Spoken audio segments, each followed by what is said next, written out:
Holy cats. It's been a couple weeks since we've been here. Two, exactly. All right. I'll let there be liftoff. Let me check the There schedule. we go. There is liftoff. All right, everybody, welcome. Red Zone Channel, sponsored by Security Health Plan. Promises kept, plain and simple. Jason Zaleski, Dan Ross. Dan is looking at the schedule, so let's just tell us who's on the network tonight. I don't even need to look it up then. Homecoming. Yeah, actually, all over the place. Yeah. I don't see Wausau West on here. Maybe they. Well, not for us, they aren't. Okay. But, yeah, gotcha. the East-West West Homecoming. Yes. Right. So Wausau West has Appleton West tonight, I believe. For their homecoming. It's not. Oh no, West East was a couple weeks ago. A couple weeks ago. Yeah, Appleton West and Wausau West. Yes. Tomfield. We're not there tonight. But we're not there. But I saw Hortonville because I thought Hortonville was at West, and okay. Hortonville's at DC Evers tonight. Yes, correct. Now that you say that. And that is on the network. These are all on the network. All right, now. let them rip. All right. Marshfield at Rapids Lincoln. Marshfield, a must-win game tonight, I think, to make the playoffs, to qualify for the playoffs. Yeah, and Rapids would need to win all three straight to have a shot at it. It's, they're both backs are against the wall, kind of. Yeah. Kind of. More so Marshfield, I guess, because they won one last week, so now they want to continue. What's your Tigers? I don't know. They remind me too much of my actual Tigers, so I'm with PTSD. Wausau East travels right down the road here. That's right. At Spash. Spash undefeated in the Valley Conference. 4-0. Yeah, and the hard game's behind them. 5-1 overall. Yeah, it's pretty easy sailing. They'll have Marshfield next week for Marshfield's homecoming, but Spash is pretty good. Yeah, and we'll talk seeding maybe at some point, but they're probably going to be a top 2 or 3 seed in wherever they're at, I bet. In the next 10 minutes, so stay tuned, guys. In the next 10 minutes, we're going to show you two maps, two playoff football maps. So stay tuned. Don't go anywhere. I'm excited about that, too, because I want to see the magic. Yeah. Abbotsford at Auburndale. Interesting game. It is an interesting game. I actually happened upon Coach Jay Anderson, Auburndale's Anderson, at a quick trip in Marshfield on a school morning. And I said, Coach, you take a wrong turn on the way to school to AD in Auburndale. He had some appointment in town. We got to talk about the game a little bit. He says his team is not good tackling. Abbotsford has two lightning fast runners, Fuentes and Castillo. It could be a pinball type game tonight. Yeah, Abbotsford and Auburndale both with very similar records in that Merriwood Conference.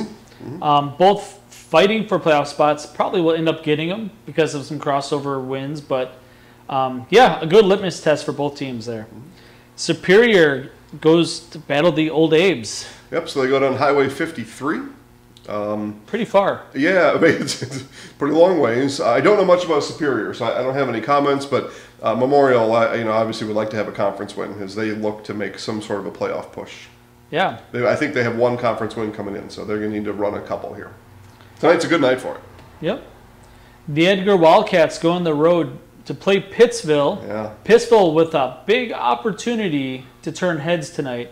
I don't know if it's going to happen, but they do have an opportunity. Well, they would turn heads. They've lost 2 straight after starting out the year 3-0. So they've lost 2 straight. Another loss, though, here for the Panthers, Jeremy Dewar's Panthers, and you start to check people's heads at that point. Yep.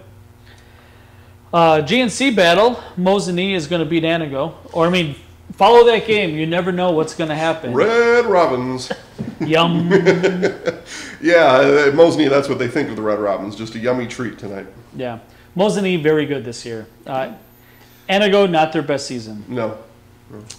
Wittenberg, Bermanwood at Stratford, game of the night. It's the conference championship game, most likely. Now, if Stratford loses, Wittenberg, Burnhamwood has already beat Amherst to my recollection, and probably champs. If Stratford wins, they've already beat Amherst, and they're probably conference champs. Probable tonight. Probable conference champion. The next game, Waiawega, also undefeated. Yep. They go to Amherst. They have a bunch of tough games left. Yeah, and they play Stratford too. So I'm going to lean to the winner of that game tonight as conference champ. I think it's fair. Yeah. I do.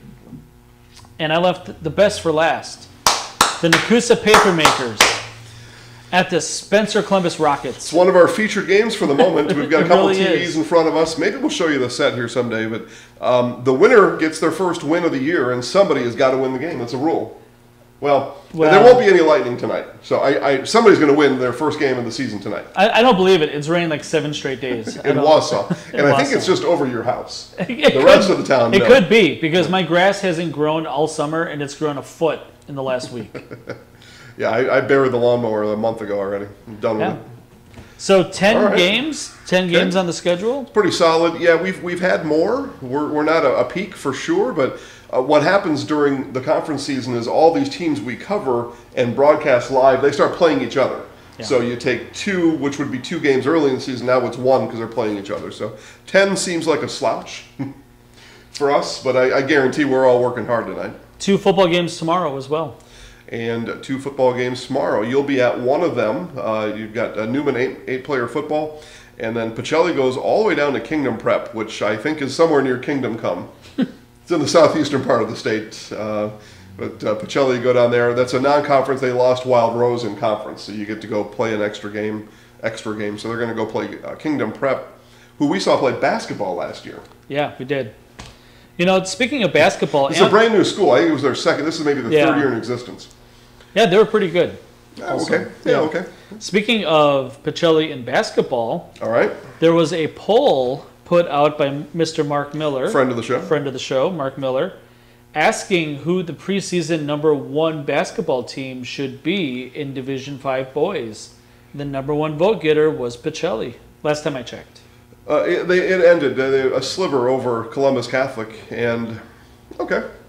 Yeah, I actually so I am obviously show favoritism to local teams. All right. And I voted for Columbus Catholic because seeing them in the playoffs last year with all the injuries they had during the season, and they gave Newman a run on Newman's home floor, and with an entire season of the top, I think 7 guys back this year, that is a force. Assuming that everybody's healthy. But Solon Springs also very good. They were on that poll. They had a heck of a run last year, and they also returned literally the entire team. So we're not here to talk basketball tonight, but it is interesting. It's coming closer and closer. There are.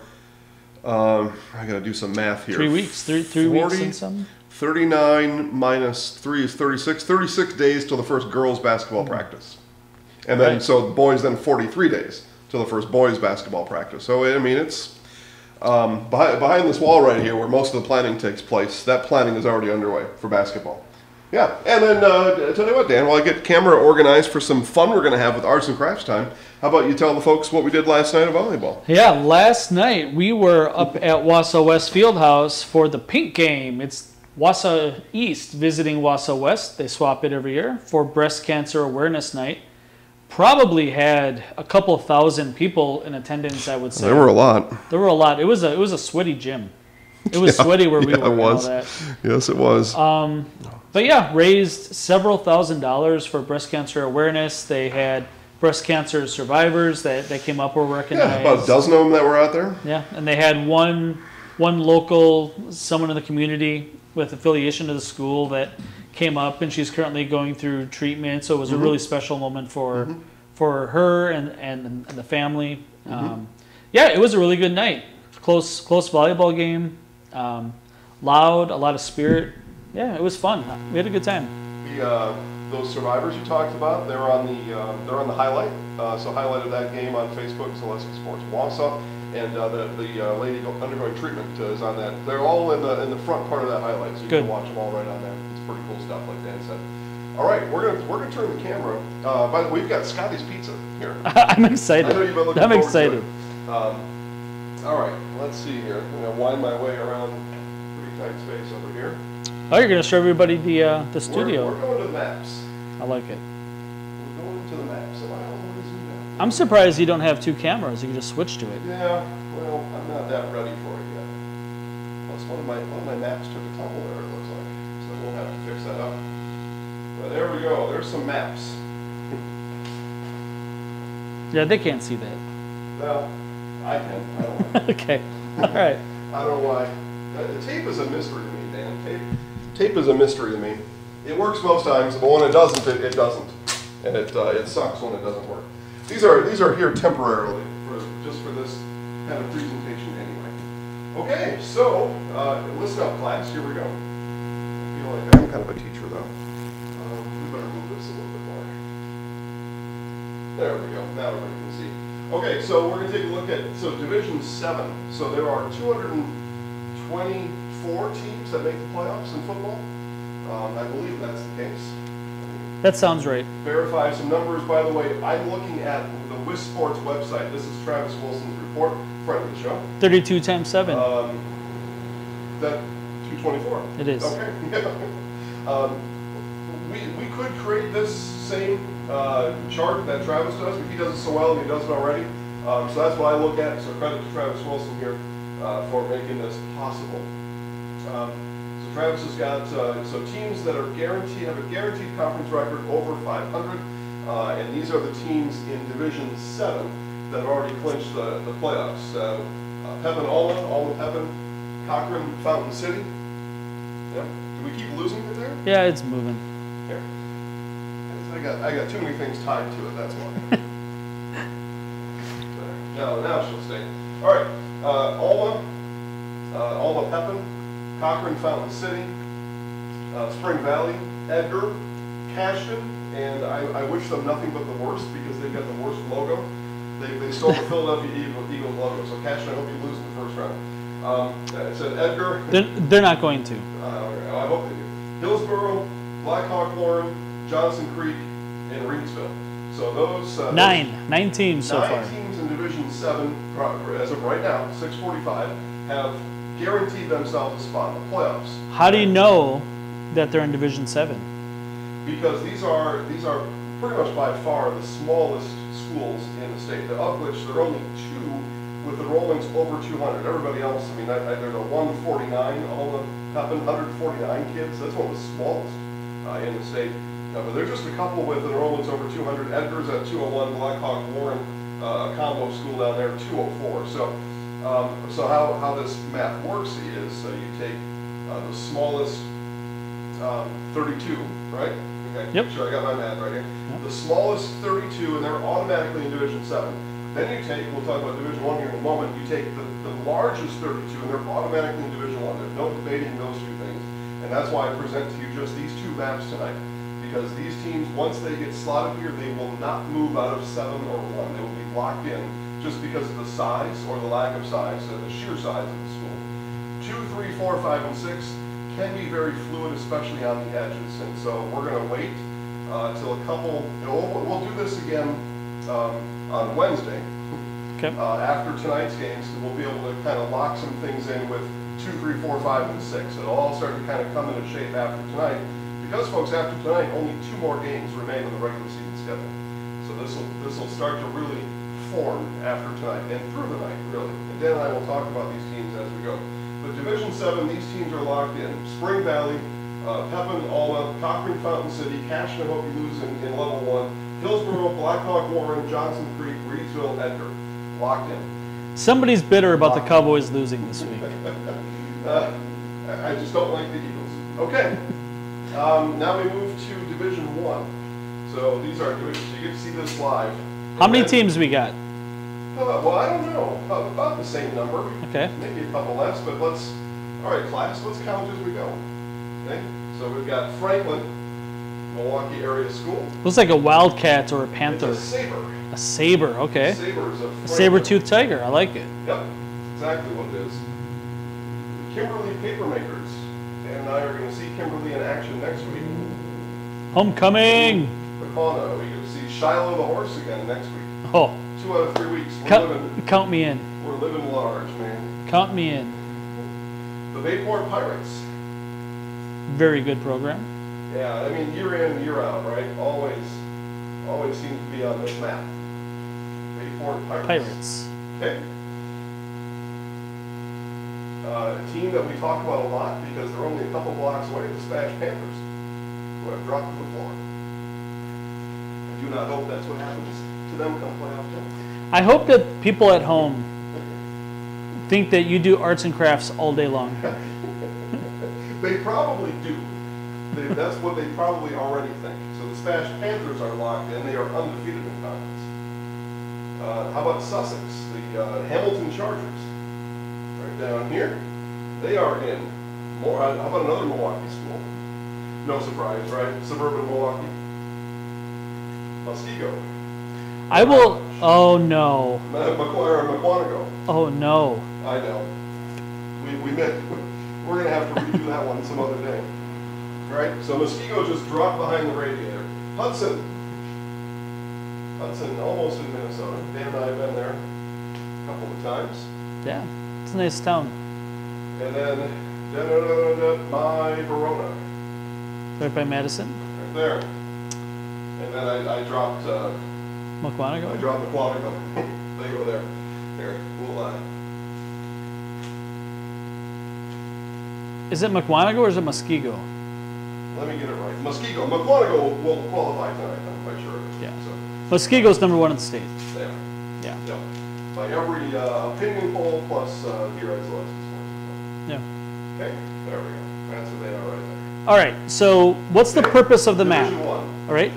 So the purpose of the map. So what happens is in 2 weeks and a day, plus about 4 to 5 hours, the folks right across town at the WIA are going to do this very thing, except they're going to do it digitally. They won't do arts and crafts over there. They're not as cool as I am. They're going to digitally put all 224 teams that qualified in their divisions on the map, and then they're going to divide them into equal 4 sectors. Now it won't be equal longitude and latitude. It'll be equal depending on where the weight of the team. So in Division 1, you're going to see a grouping, in the Western, a grouping maybe over here, a big group here, some group here, and then very sparsely populated here. So that east-west line, that horizontal line, is going to be low.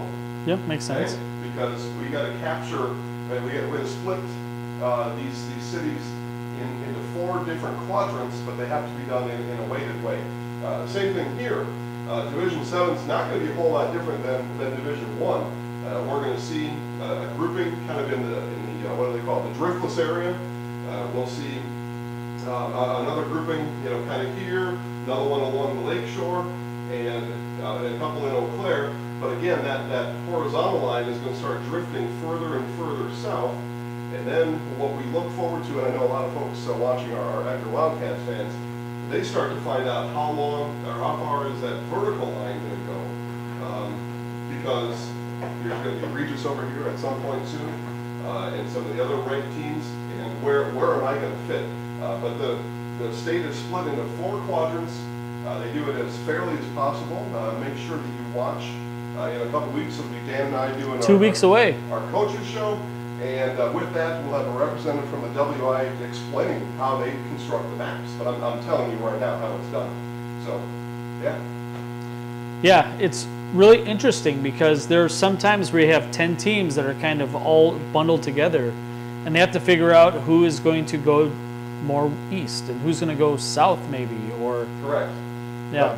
Yeah, and if you look at those maps, I mean, you will not have a team east of you playing west of you. I mean, you will not cross that line, but these lines are not straight. The lines will be a little jagged. They're going to have some curves, some bends in them to maneuver around some of those schools, and all of a sudden, especially here in Division 1, you're going to see kind of that center point of the map kind of be down here rather than in central Wisconsin, because of the number of teams you're going to get that qualify for the playoffs here and here. That center point is going to come down here.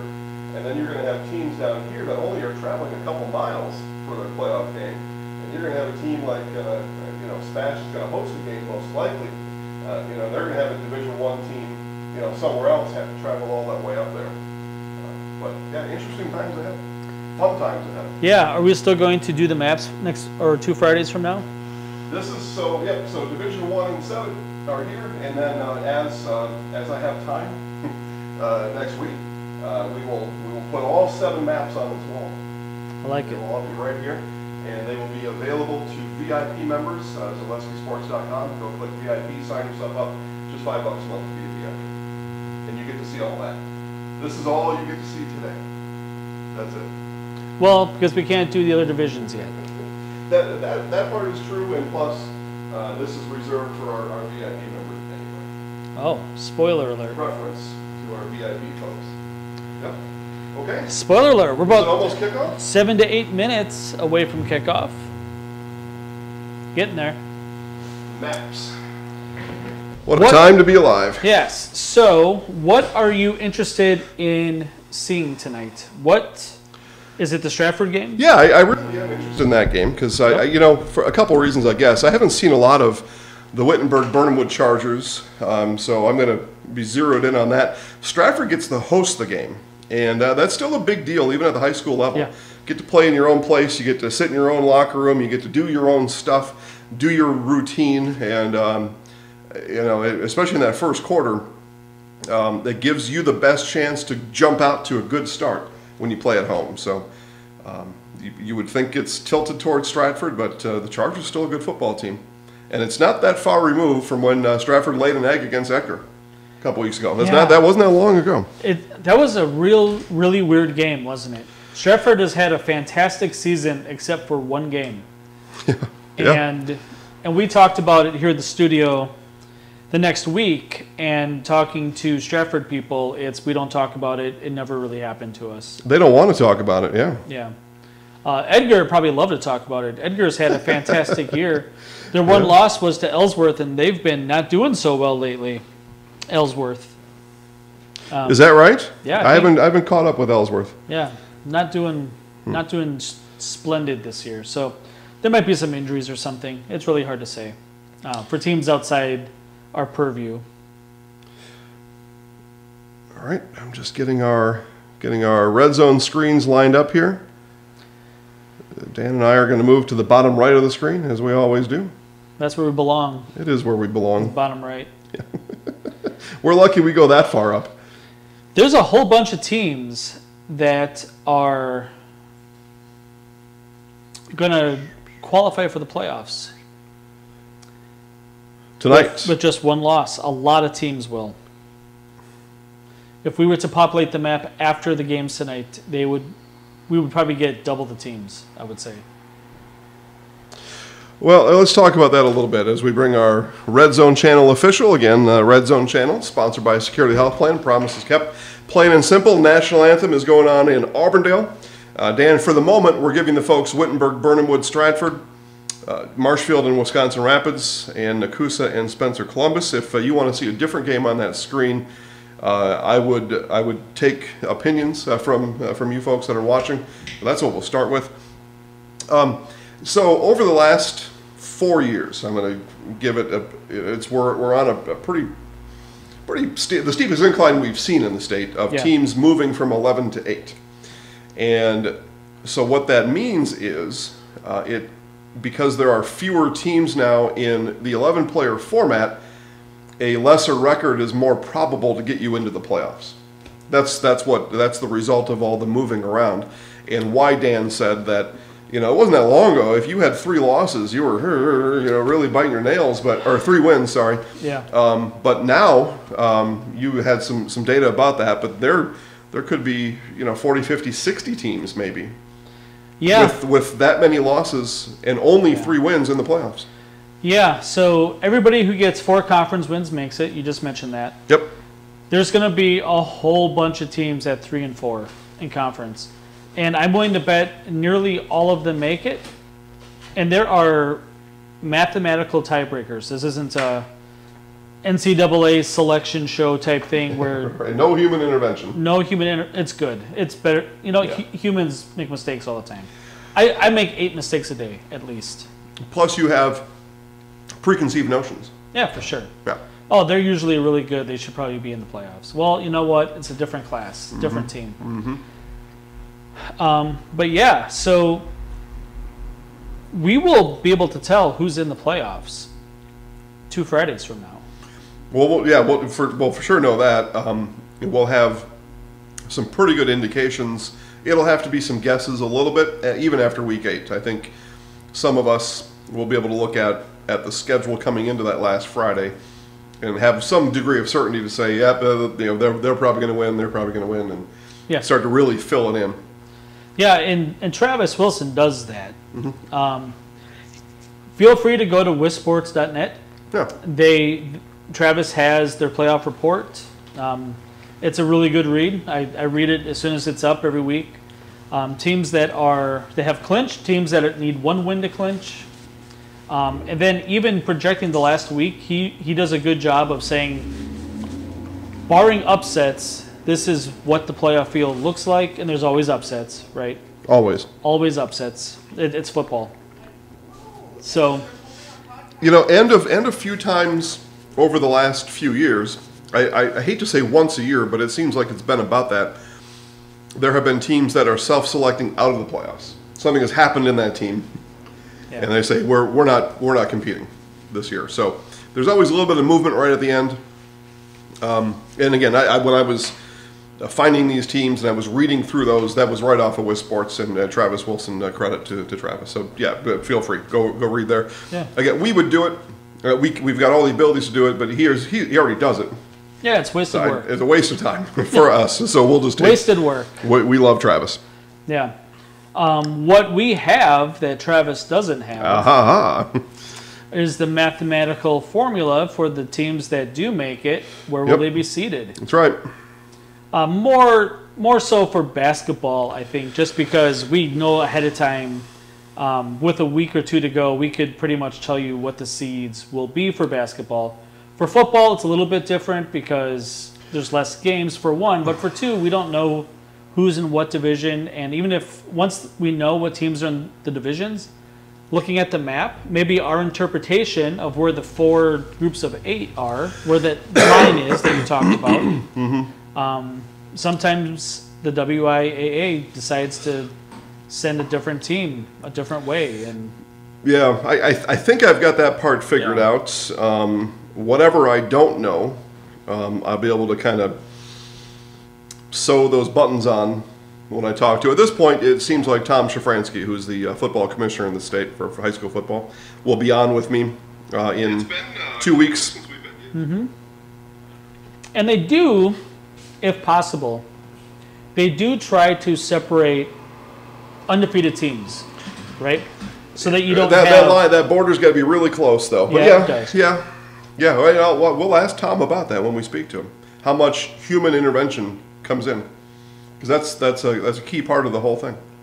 Yeah, there was a situation a couple of years ago where Hurley was 9-0, Pacelli was 9-0, Coleman was 9-0, and we had a 9-0 Pacelli team have to go on the road in round 2, which is unheard of for a 9-0 team.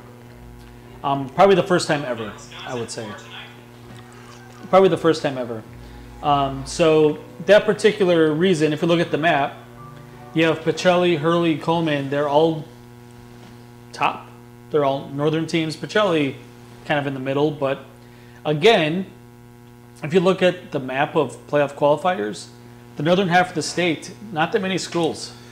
So sometimes those teams in the middle get sent, they get shipped different ways to make the numbers that horizontal line keeps coming further and further south. Yeah. And then you go places you don't think you should go. We posted the maps for basketball.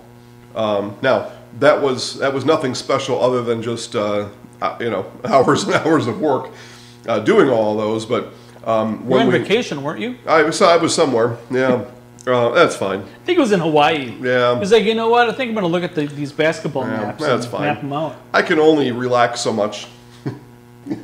Once I reach maximum relaxation, then I'm in my place, and then I can do anything. I'm like the Beatles when they were in their LSD days. I just go anywhere, do anything. But it's all just from natural relaxation. Anyway, so if you're a follower of Wisconsin high school football, you've probably seen the sectional pairings. They'll show you all 16 or 12 teams in that section for the upcoming season. And you look at those teams, you're like, man, all these teams are in this part of the state. Why? Why did my team have to play in this part of the state?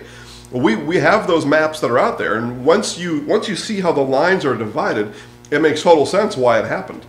because those group of that density is drifting all throughout the state, and that the physical center is still in Pittsville, I'm told. Although you said it was in Hancock, but the actual center, according to the weight of the schools in this state, is further and further south every year. Yeah. Every year. That makes sense. That's where the population centers are, Yeah. for the most part. All right. Looks like we have kickoff all over the place. Stratford starts with the ball at home. Auburndale, barring an onside kick, they're lining up to receive. How about I just say that? Yeah, Abbotsford spent a lot of time in that kickoff huddle. Like, what are they talking about? Plans. Plans to kick it deep and left. Yep. All right. Well, we are underway. How about that? Love it. Liftoff. My T-Birds won last night to beat the Ordockers of They Ashland. keep winning. Yeah, 3-2 in conference, 3-4 overall. Dan, if you want more breadsticks, please do. I will say I had a breadstick and I was impressed with it. That's pretty good. I actually meant to order a different thing, a breadstick-like thing, but these are pretty good too. Shefford's running the ball. Crazy. So we're feasting on Scotty's Pizza here on the Red Zone channel tonight. Folks in Marshfield, or if you're in the Marshfield area, order your Scotty's Pizza right now. Scotty's Pizza, chicken and fish.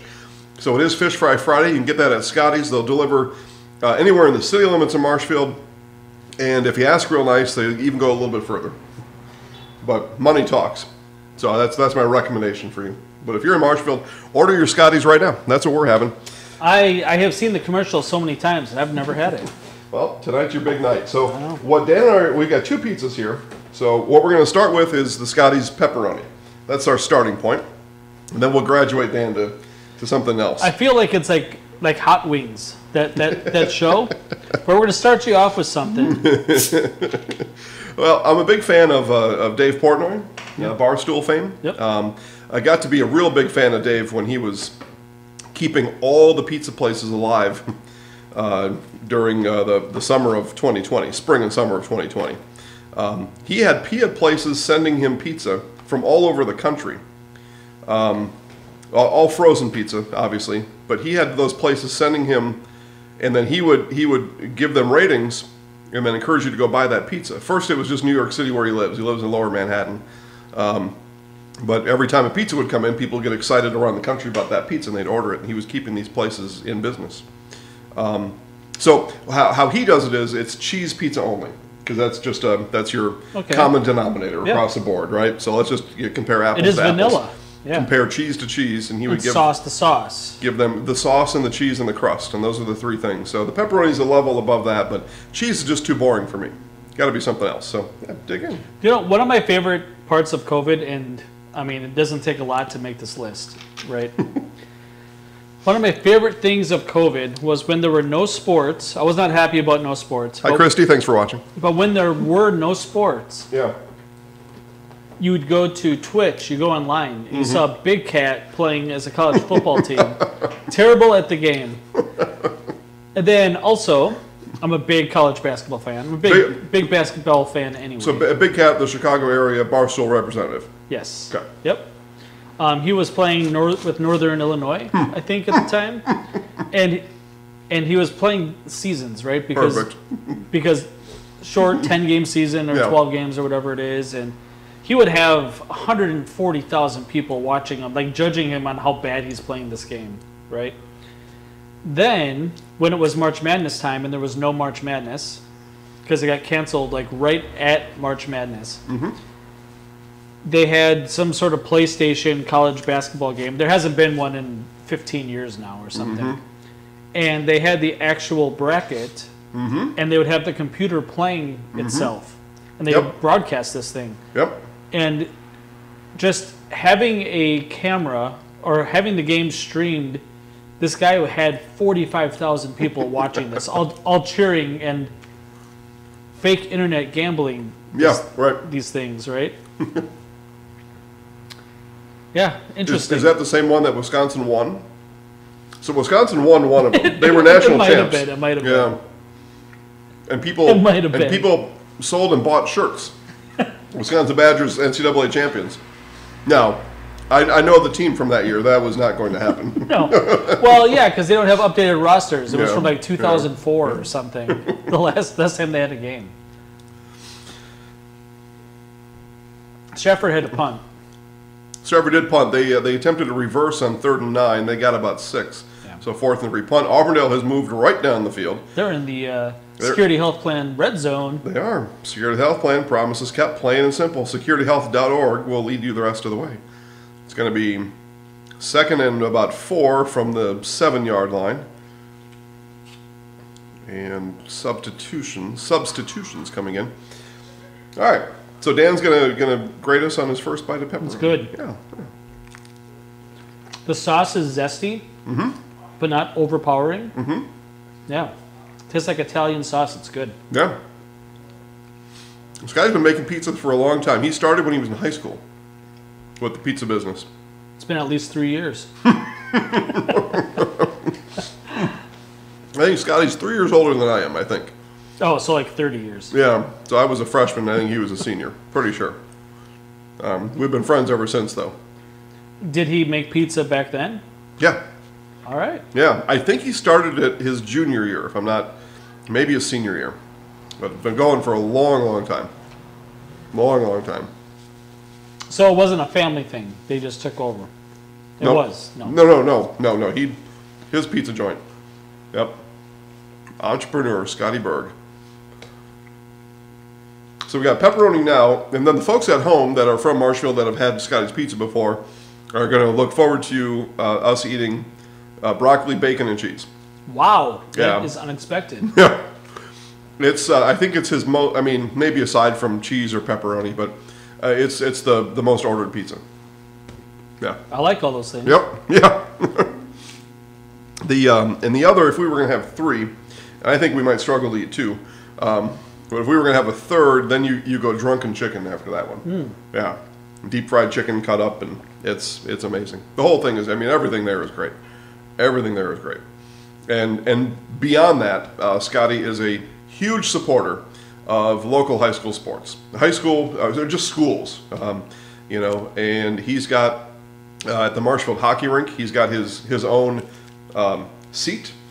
He's got his name engraved in the boards where that's a seat, but he stands. So he's got his own place right there, reserved with his name on it. And that's a big hockey fan, but he's been a supporter of everything in Marshfield for a very long time. Auburndale scored. Right down the field go the Eagles, which is not that surprising. And I believe Coach Jay Anderson, when he told me, he believes that this. I think what he said is we may have to score somewhere around 40 to win this game. So this could be a very high-scoring game. I'm on board. Pinball scoring style. Just the wheel just keeps going here. And according to our clock, there are 4 minutes. So all it took to score the touchdown. Oh, that was a good kick. That was a really nice kick for not having a boys soccer team. Yeah. Really good kick. All right, Wittenberg, Burnhamwood. We got. They're punting. It looks like they probably are punting. Although they got 2, I was going to say they got 2 uncovered over there. Stratford better hurry up and cover those guys. Yeah, Tigers all out of sorts. Coach Tubbs takes the timeout. Yeah, it was kind of a weird punt formation. They had four wide, 2 on each side. Yep, the Tigers didn't know what to do with it. That's why I said it looks like they're punting, but also looks like they're passing. Wittenberg Burnhamwood is the official name of that school. I don't know who was doing play-by-play for us a week or 2 ago, but I think he said Wittenberg a few times. It's a lot to say. Over and over and over and over. I just say Chargers. When I call those games, I'll say it at the very start, and then I just say Chargers from there on out. So, Master Cheesemaker. Yep. It's an official designation by the Wisconsin, is it the Wisconsin Dairy Association? Or I'm not sure what the organization is, but yeah, you go to get your cheese judged, and then you get that. And then, of course, may the cheese be with you. That's what he tells people nowadays. So we got to make some shirts. That's Ken Hyman. Now we got to make some shirts for Kenny. May the cheese be with you. All right, so Wittenberg, Burnhamwood. The Chargers are in punt formation again. Stratford this time, though, is lined up correctly. High snap, though. Oh, it is a fake. Or was the high snap the result of it? Oh, my gosh. Yep. So he's going to run for about, he's going to lose a yard. So Stratford's set up in the security health plan, well, just outside of it, actually on the 26th. But Stratford's set up in great shape. Again, Dan and I believe the winner here is conference champ tonight. And that game is in the top right-hand corner of your screen, those of you watching our channel. What in the world was that? It must have been a high snap. It must have been. We didn't get to see the snap. But it must have been high. I can't imagine they're running a fake on 4th and 14 deep in their own territory. Can't imagine. After a timeout. Yeah. Yeah, if you're going to do it, you quickly do it while Stratford didn't know what was going on, but that didn't happen. The Tigers in good shape now. Look at how tightly bunched that Abbotsford offense is. Mm-hmm. They are all right there. And then look what happens. Man. Again, Coach Anderson said we got a bad tackling team, and there it was. That was a bad tackling down. I don't know about the team, but that down was not good.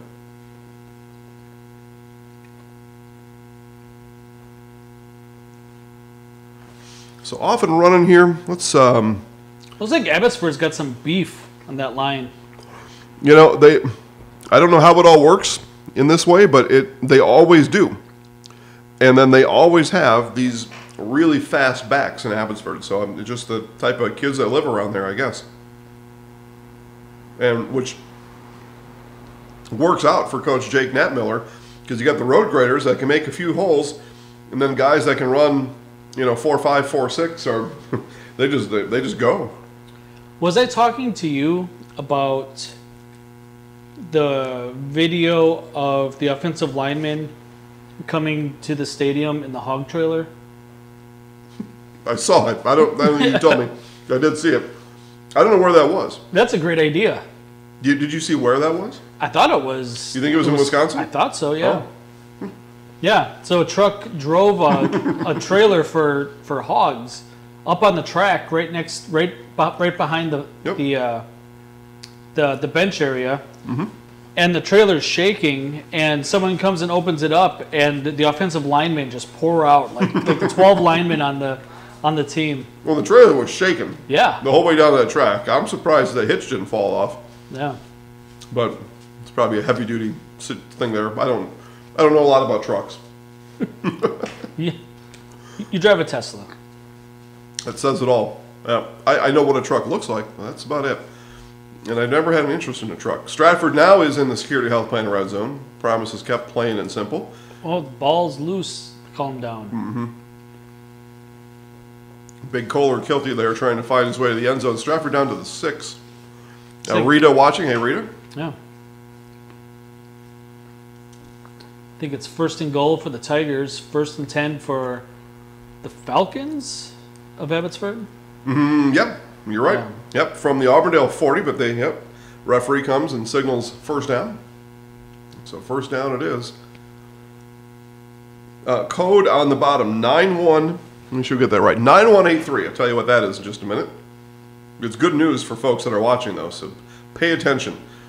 Quarterback boots right and down Almost to the 1, but that's enough for a first down. Okay. So first and goal from the 2 now for the Tigers. Good chance for Stratford to get on the board first. If you want to be a Zaleski Sports VIP, again, bracket projections for volleyball come out on Wednesday. We'll start to give you seed projections and maps. We showed you these maps earlier. Those will begin to come out about 8 days from now, 9 days from now. And those are only available to our VIPs. You go to ZaleskiSports.com, you click VIP, and the code on the bottom of the screen gives you 1 free month. So go now. Go now. That code's not going to last for long. I think it's only active for a couple days. So 9183 at checkout, and your first month is free. And it's only $5 a month anyway. But first month free if you go now. So go now. It is well worth it. Hey, Todd, thanks for watching. When I was mowing my grass today, yeah, I think about things like bracket projections and mathematical formulas. I think about stuff like this. All right. And it's like our playoffs, right? Mm-hmm.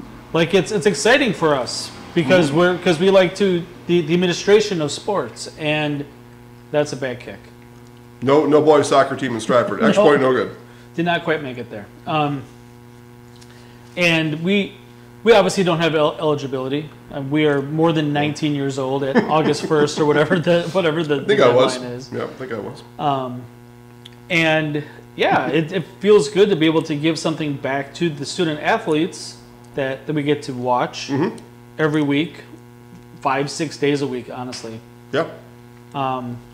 And it's nice to be able to give coaches and fans that opportunity to try to understand where they're at instead of being surprised and really happy or really disappointed. Yeah, disgruntled sometimes. Yeah.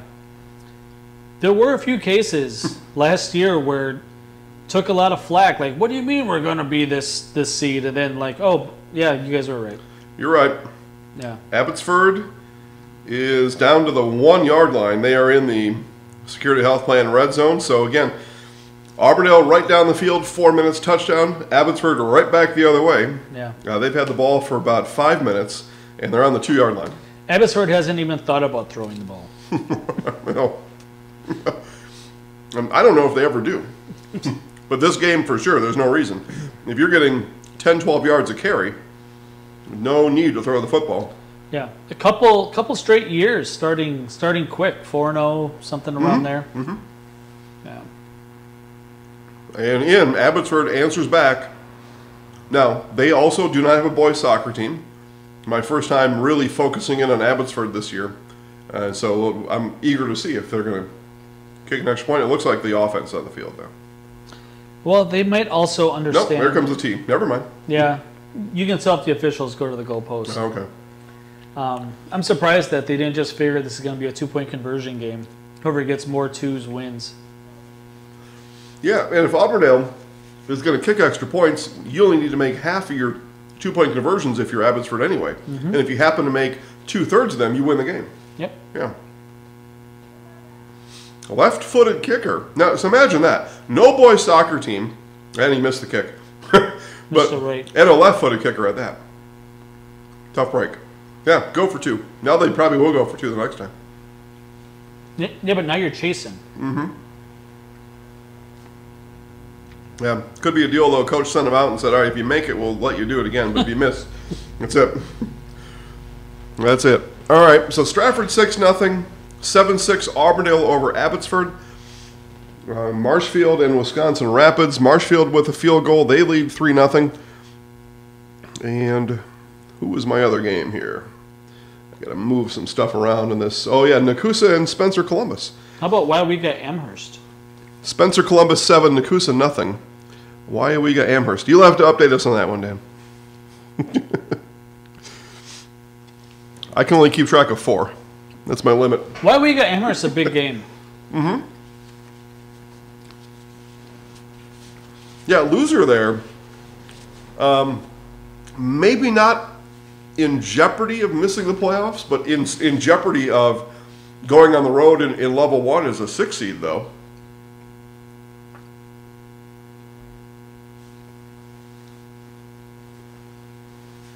And if it's Amherst, let's just play that out for a minute.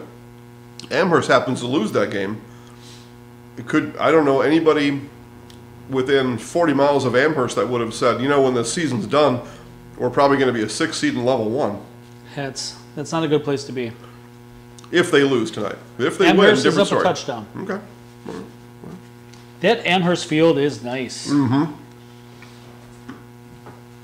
Listen, we'll move on to our next one. I like it. I'm going to get full on pepperoni. The Amherst, yeah, they, I forget the organization that With Sports, Travis Wilson, friend of the show. Just a game, I think. Helps to put, is that who? I think it was. I don't know if it is still.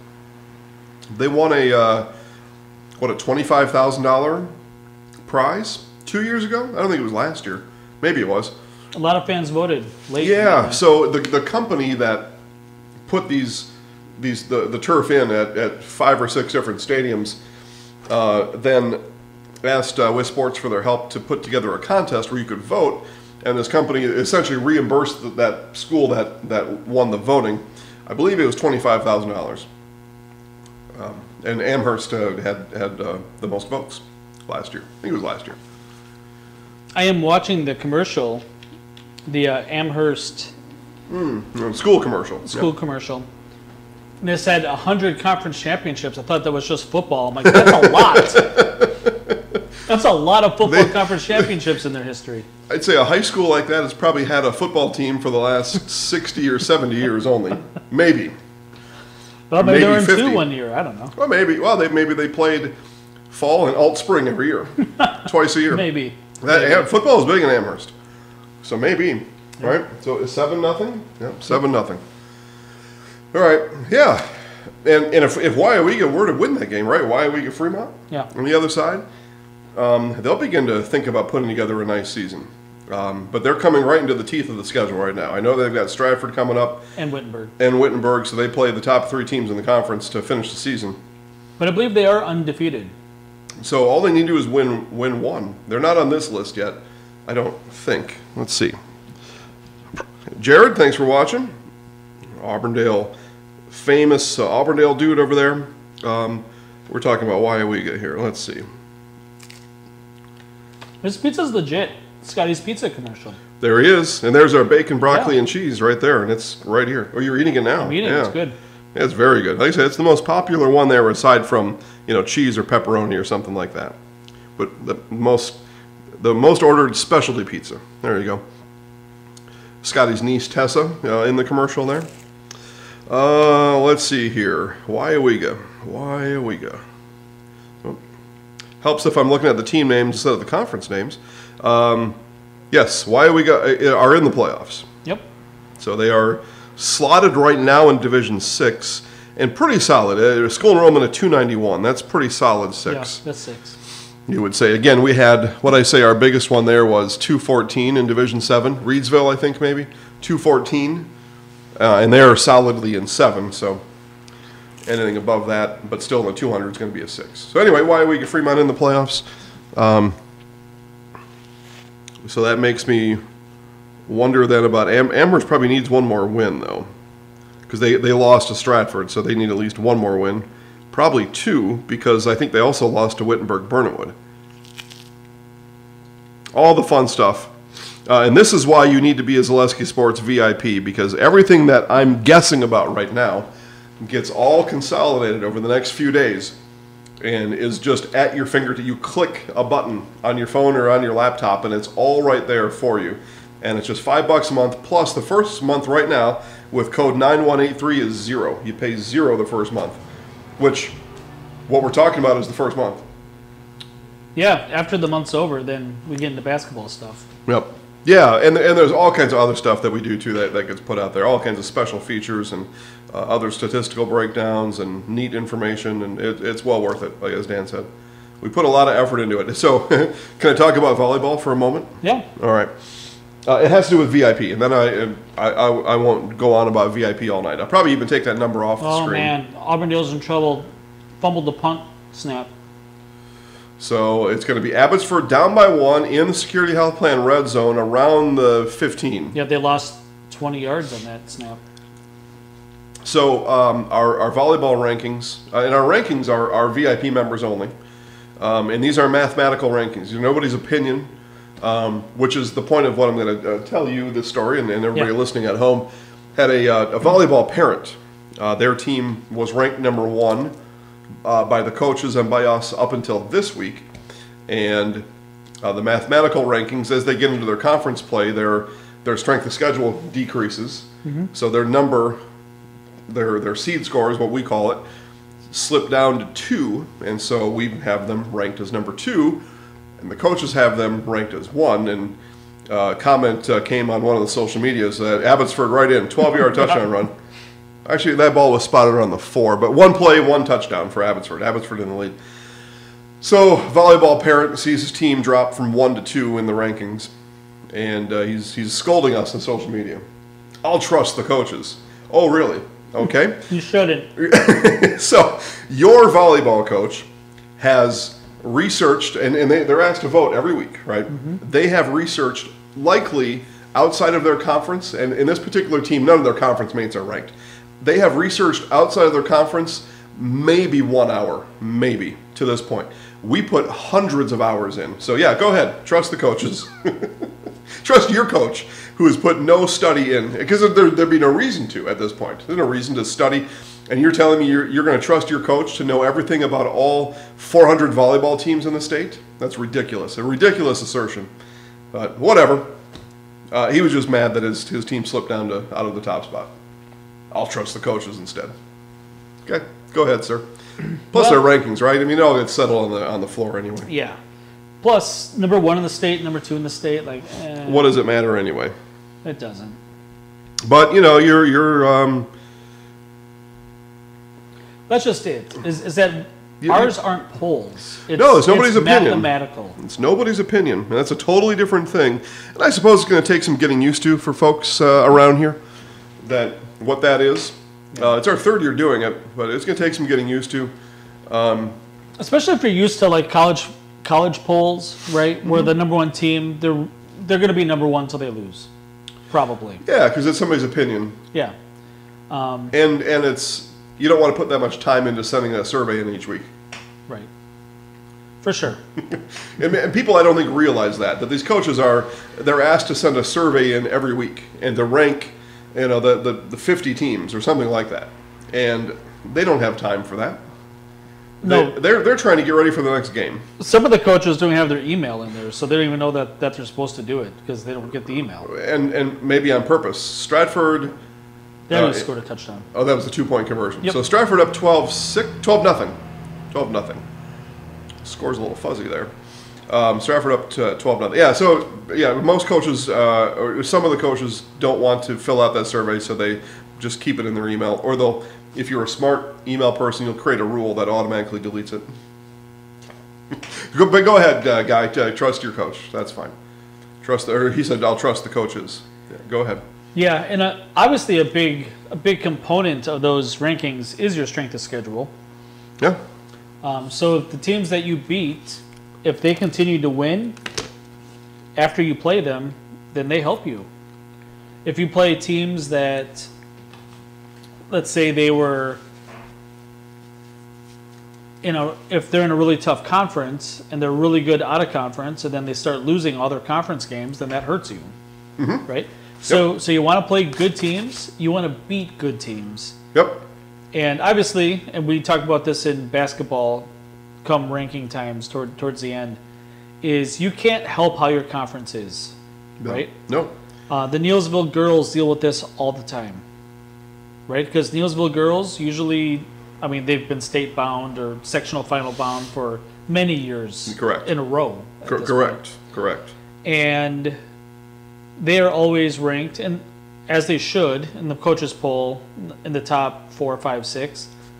But a lot of times they aren't even number 1 in their sectional, because they play some decent teams out of conference. But when you get into conference play, you get a lot of 0-24 teams and 2-22, and those teams that don't win out of conference. They beat each other a little bit in the conference, but then you have the Mirawood South teams that always have, like, even the worst teams in the Mirawood South still get 8 seeds and 9 seeds. Right. Because they're other conference teams, the Mirawood teams, they're good teams. They're walloping teams outside of conference. Yeah, and they're walloping, and they're picking quality non-conference schedules. Yep. Yeah. On top of it all, and that is changing a little bit. I'll pick on Athens here, because you were just talking about basketball, right? Yep. But this goes for all sports, and I think most coaches are onto it now. And that's I chuckled a little bit inside when you mentioned some of those coaches were even as recently as the last basketball season really disgruntled when they saw where we had them seated, and it turned out to be exactly where the seat is. On the head. On the head. Yeah. Yeah. Because the formula wasn't. There was some difficulty there, but it wasn't that difficult. They were. So coaches are getting wise to the fact of how it works, what the math looks like now, and aren't scheduling cupcakes on their non-conference schedule. It used to be a theory for some coaches that, I want to rack up some wins early to give my team confidence. Well, confidence for what? There is philosophy for that, right? So that's what they're doing, but they found out it's hurting their seeding. Yeah. Because those teams will end up finishing the year with only 2 or 3 wins out of 25 games.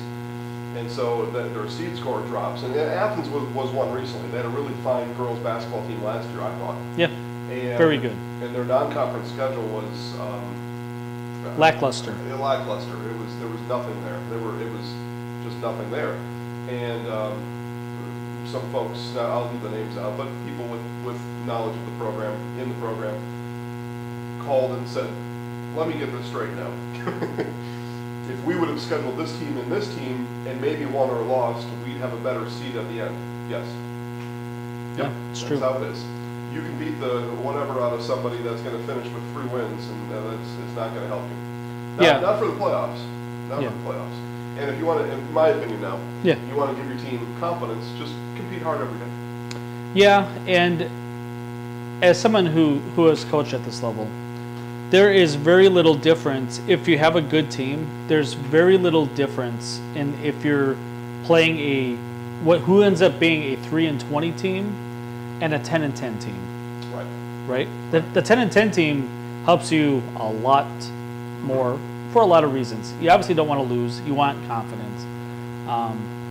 And I do also understand the argument that says it makes no sense. What you're saying is I'm better off playing a 19-2 Division 5 team than a 5-20 Division 1 team. That's right. The way the math is today, it's correct. There is no qualifier for size of school. Yep. Maybe a future state. Yeah, you're asking a lot, though. The math does get tricky at that point. Yeah. And then you're asking the people who develop that formula to, in a way, what they're going to do is now they're going to be outright telling people who's good and bad at the sport. You don't want that either. Yeah. Yeah. I mean, if you want to move up in the rankings, play better teams, even if you don't beat those teams. I mean, we can see it in our formula. You say, hey, what if their strength of schedule was a little bit better? Oh, you're up 3. You have 3 spots because it's so close. Yep, and that's what happened to the team that went from 1 to 2. Their conference is weak. They play those teams now more often, and their total score comes down. Yeah. Go better in the playoffs. That's all it's all. Wittenberg having a hard time stopping the Stratford Tigers so far. And a flag on the play up there, too. So maybe a PI on Stratford, right? Stratford have the ball? No, Wittenberg has the ball. Yeah. That was 10 yards over the Charger player's head, but maybe there was a hold, and that's why it was overthrown so far. Stratford kids are shrugging their shoulders, so it looks like a foul coming up on the Tigers. Auburndale's in the Security Health Plan red zone again. This is going to be a fun game. They are barely into the second quarter, and Auburndale is trying to take the lead. It's 12-7 Abbotsford right now. 15-6 Amherst up on Wyowega. Okay. Still early, and Amherst trending in the right way. Hold on, trying to deal with some spam on our page. Gotcha. These bots are something else. I laugh at them. I don't know. I guess they do trick people every now and then. Otherwise, they wouldn't be doing it. Yeah. It's a shame. So I know that some of the other fall sports that our local athletes are playing in, they're already through regionals. I think golf is through regionals. Golf sectional is on Tuesday. We're going to know state teams on Tuesday night for golf, girls golf. Yeah. Swimming right around the corner in the same way. How far out is soccer? Boys soccer. Yeah, it's a little bit longer. They're more in line with volleyball. So volleyball's got about a week and a half left. Soccer around that same regular season. And then playoffs begin. Whereas golf, like I said, we're going to know state qualifiers on Tuesday night. Yeah, they have to get to finishing golf. Before it snows. Yeah. There's more urgency to finish that season. Yeah, it could get cold in a hurry on the golf course. It's going to be 80s this weekend, though. Well, too bad State wasn't this weekend for the golf. Auburndale in the Security Health Plan red zone. Decided to pass on 3rd down. 3rd and goal. They do have a nice kicker, but I see nobody coming in from the sideline. So field goals ain't going to win this one tonight. Coach Anderson's walking on the field. He's going to relay the play to quarterback. Oh boy, I forget all the kids' names. Just imagine trying to keep track of somewhere around 20,000 names. Whittenburg's going to have a fourth down coming up inside the Stratford 40. You don't ever want to have your quarterback take a hit, but that Charger quarterback went down really easily with a guy in front of him. He's going to say he slipped. Yeah, he's going to say that. He's going to say that. Yeah. Marshall up 6-0 over Wisconsin Rapids. The Marshall win puts them one game probably in playoff. And on fourth down, Stratford lofts the ball, a bit of a fade route. Auburndale. Or is that what it is? Sorry, Auburndale. Yeah. A high school fade route, a Central Wisconsin high school fade route. Touchdown, though. Touchdown. Yeah. Auburndale takes a 1-point lead, extra point pending. It's an interesting game there, too, because I think, Dan, you mentioned this before, but Abbotsford has to play, well, one, they're playing Auburndale now, who's on paper probably a better team than Abbotsford is. Then Abbotsford still has Edgar and still has Colby. Edgar Abbotsford might have been last week. You're right, that was homecoming. Abbotsford then still has Colby. They definitely have Colby. Pittsville then. Yeah. They've got a tough finish to Yep. their schedule. 2-point conversion is close. Looks like he's short, though. Yeah, there were no arms in the air. Yep, came up short, so we've got a 1-point game. That benefits Abbotsford, though, as they missed their extra point on their last touchdown. But there's going to be a lot of points scored. Yeah. In this game. Yeah, this is going to be at least in the 30s for both, Hey, both Scott, thanks teams. for watching. Yeah, 13-12 is not the final score. No. Like I said, Coach Anderson, he told me kind of tongue-in-cheek, but he thought, maybe 40 might need to be what it is. That was the first fourth down play we've seen. That touchdown pass. Yeah. Well, the last Abbotsford touchdown was one play. It's true. They scored in a hurry. Okay, so Wittenberg, Burnhamwood, the Chargers stay on the field. 4th and 4 inside the Tigers' 40-yard line. Passing play. Now, Wittenberg, Burnhamwood does pass the ball. They're not afraid to pass the ball. And it looks like it's incomplete. Receiver tripped and fell. No flag. Stratford will take over on down. Yeah, he wasn't even looking back for the ball.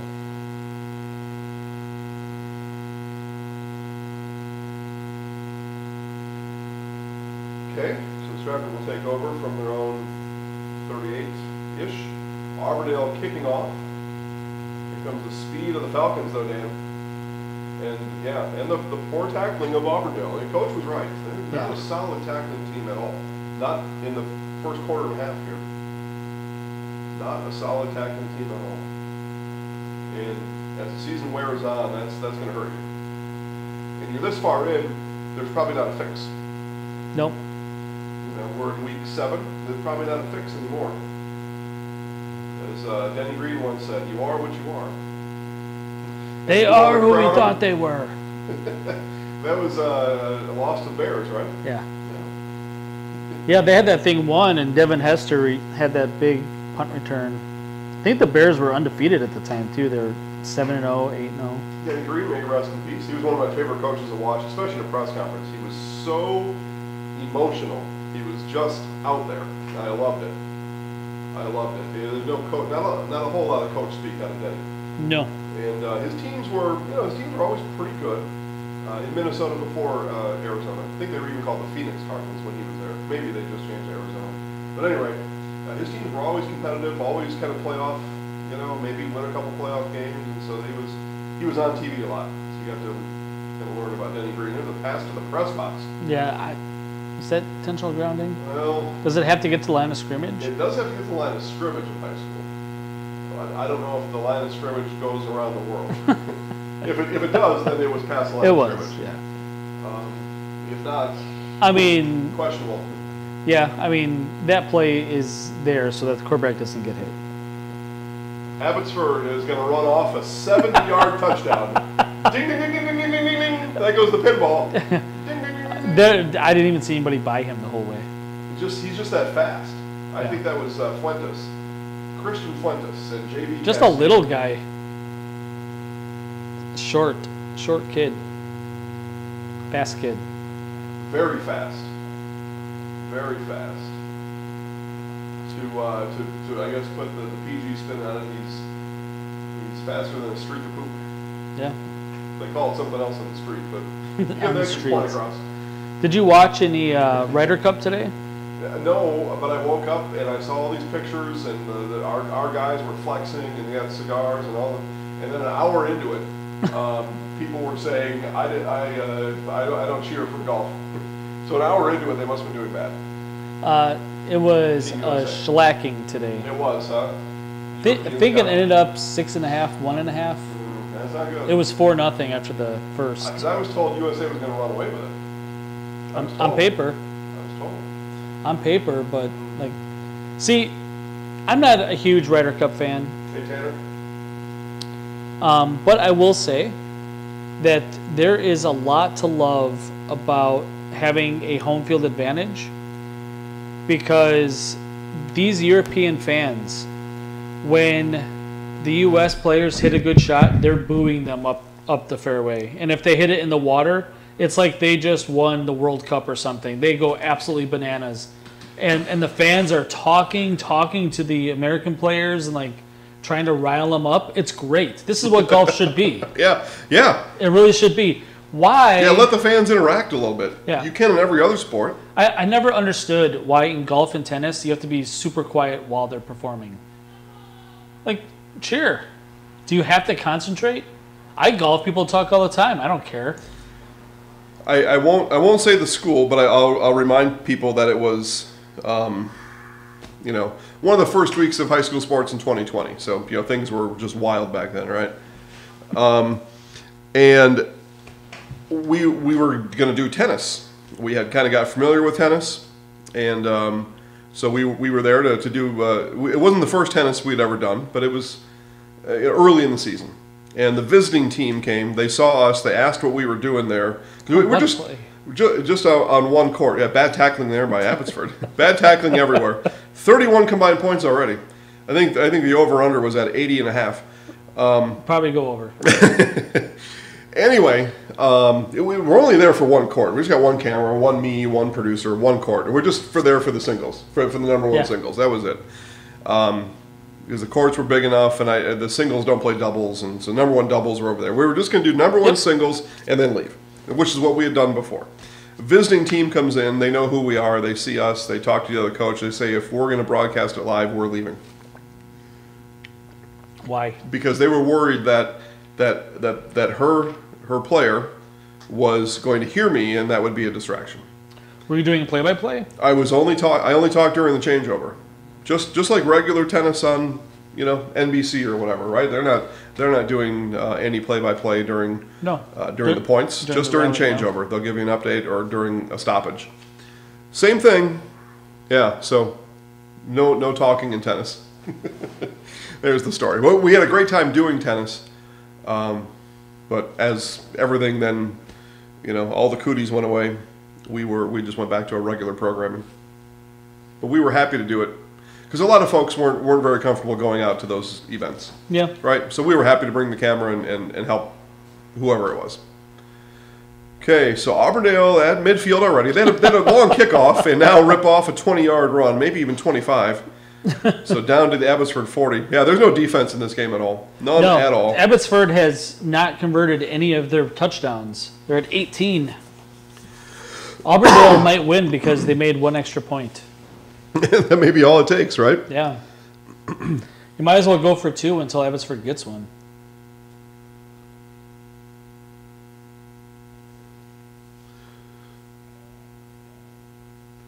(6-0) Marshfield. Looks like they're still up. I was looking at the score here. Yeah, 6-0. Let me give you an update here. All right. Yeah, let's take a whip around, if you have it.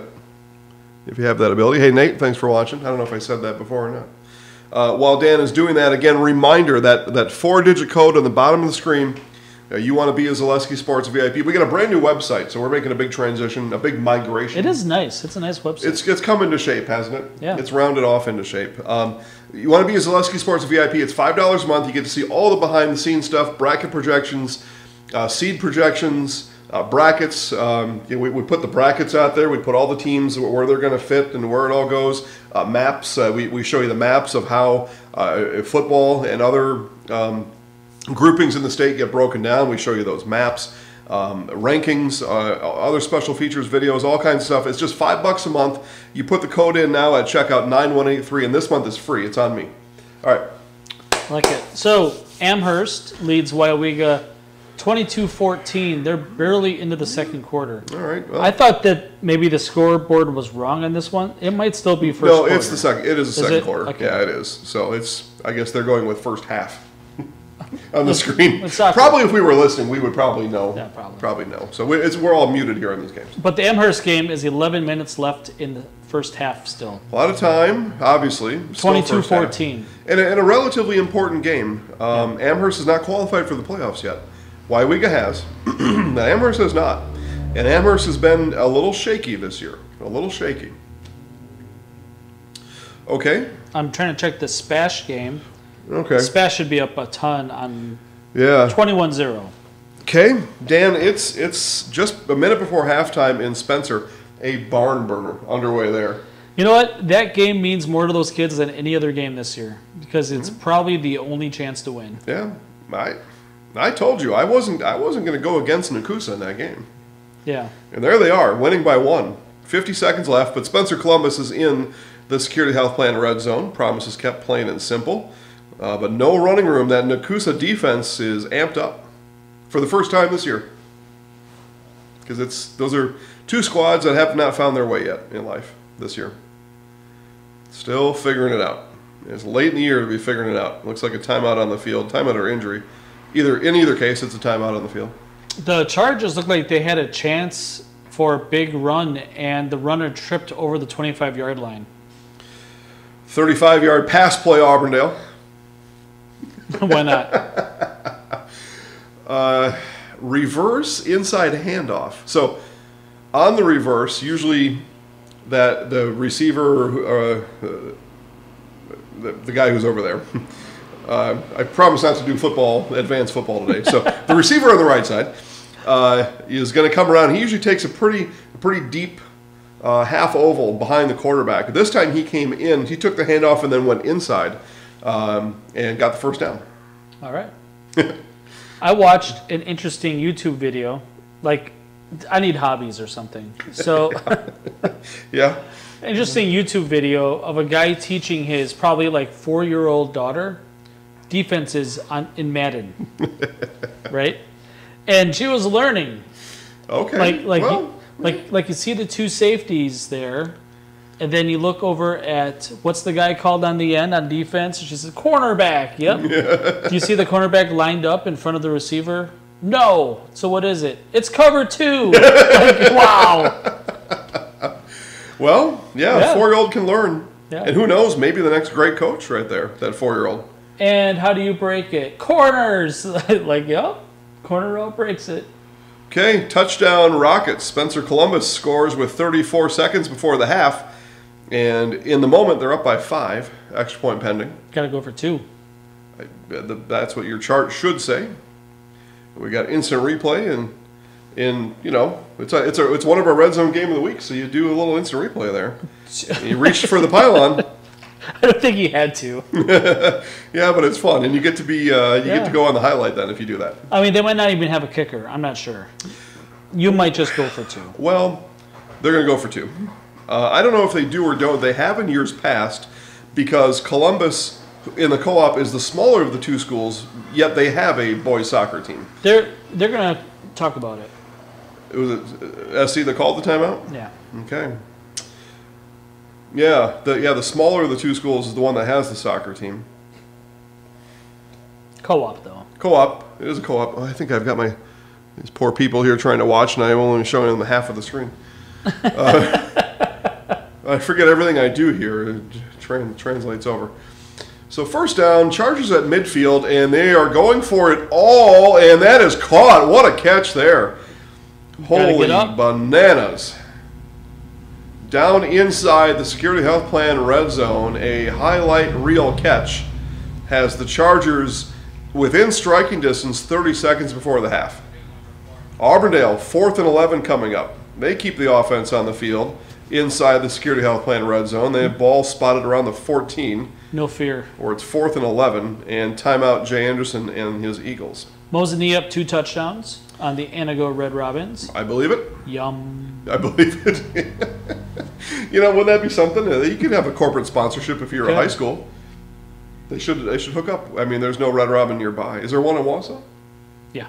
Oh, well, close enough. Yeah. Anyway, sorry. Hortonville 7, Ever 6. Ever's been a little shaky too this year. Just a little. Yep. That boat is not steady. It's going really forward, but it's not steady.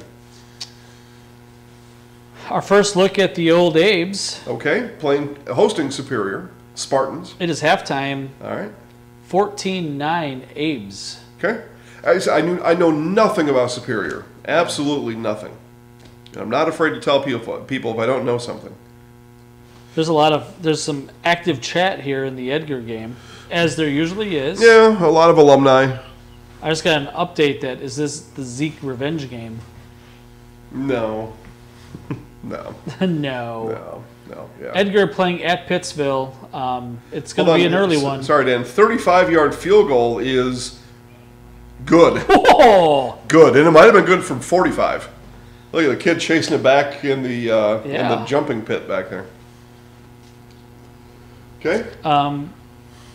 Hard Knocks is on right now, so I'm trying to scrub it back for a halftime score. All right. 29-0 at last check. And that was Edgar is 29-0 over Pittsville. Yeah. Yep, Edgar is rolling right now. Yeah, and that seems reasonable to me as well. Burnhamwood is in the security health plan red zone. They are on the Stratford 15. Run out of time. Where they have not scored yet this game. They trail 12-0, and as Dan said, 15 seconds remain. So we got 2 plays. That's all of our games already. Yeah, well, there's only 10 today. Only 10. There's only 10. Now, if you want to look elsewhere, you can go right I remember a time when you had 4, 6. I remember a time where there were 1. And we thought it was the biggest deal that there was. 1. Amherst scored again. Wyowega also driving. It's 29-14, halfway through the second quarter. Wyowega just broke it open, not even touched. Another touchdown. So 29-20. Okay. Yep. Yeah. Conversion pending. Kind of goes with what I said before. Amherst has been shaky all year. All year. You just never. It doesn't appear as though you know what you're going to get if you're Coach Mark Lusick on a given night. Just doesn't quite know, or maybe he does know, and it just looks that way to us watching from afar. I mean, it almost looked like Amherst knew they weren't going to stop him, and they wanted the ball back. Okay, just let him go. Let him go. Rack up some yards here. So Chargers pass was incomplete. So they are in the security health plan red zone, although it's 4th and 7. 10 seconds. No boys soccer team, so you'd think a pass play is upcoming. I just don't think a field goal would even do anything for you. Make it 12-3? Like that's the only thing it does, is it puts your 3 points on the board. But that's the only thing it does. Wyowega gets the 2-point conversion. So 1-score game in Amherst, 29-22. 6.5 to play in the first half. Amherst is going to have to put in some more donations for the electric bill because they're going to be playing all night. The first dad joke of the night. Dan ripped off a nice one. Oh, a little screen pass by the Chargers. It's a good one. But do they have a timeout? Do they have it? Well, the clock will stop on the first down. They'll reset our clock. That's manually operated. No timeout. So the Chargers scramble to the line. They're going to have a few seconds on 1st and goal, and they clock it. So we'll find out here in a moment exactly how much time is left. Probably about 4 seconds, be my guess. I thought for a second he was fake. Sorry, Abbotsford, another 70-yard touchdown. You pointed to it. I didn't even see anybody in Auburndale at the screen. Coach was right, and we are zoomed out quite a ways on that camera. I mean, he was 20 yards past a blue jersey. That's unreal. This game's going to be in the 50s.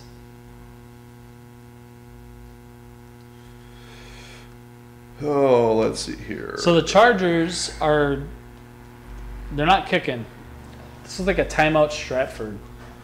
This is a big play to the game. It's going to be the last play of the half. Well, the Chargers want something, right? They want Yeah. something to get into that locker room, and so coach isn't just ripping on the players the whole time. They want to be able to talk about something other than having a 0 on the scoreboard. Yeah.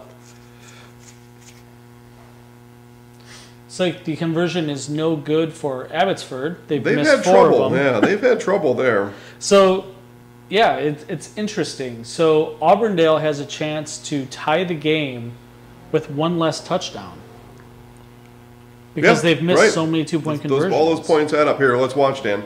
So he's from the... It's like 76 yards. Yeah. And that's quarterback. Must be the next play. Okay, next play. But still, Yeah. he's not to the 30.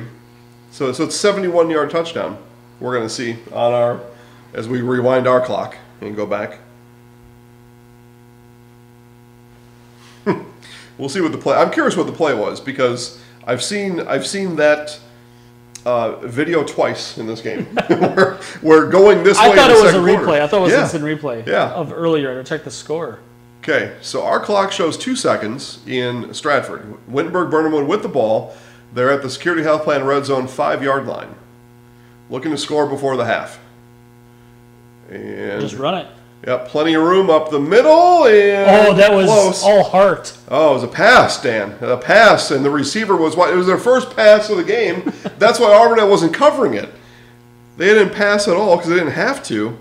And they finally pulled. Coach Jake Knapmiller says, "Go ahead and air it out, kid." And he throws a 71-yard touchdown pass to go up by 8. Oh, boy. And fumbled out of bounds. Auburndale almost gave Abbotsford the ball back inside the 20. Chargers Boy. did get in. It was all muscle. You said Yeah. heart. It was heart too. All heart. Yeah. Quarterback sneak, not design sneak, but it opened up in front of him, and he got hit at the 2, and he dragged the defender to the goal line.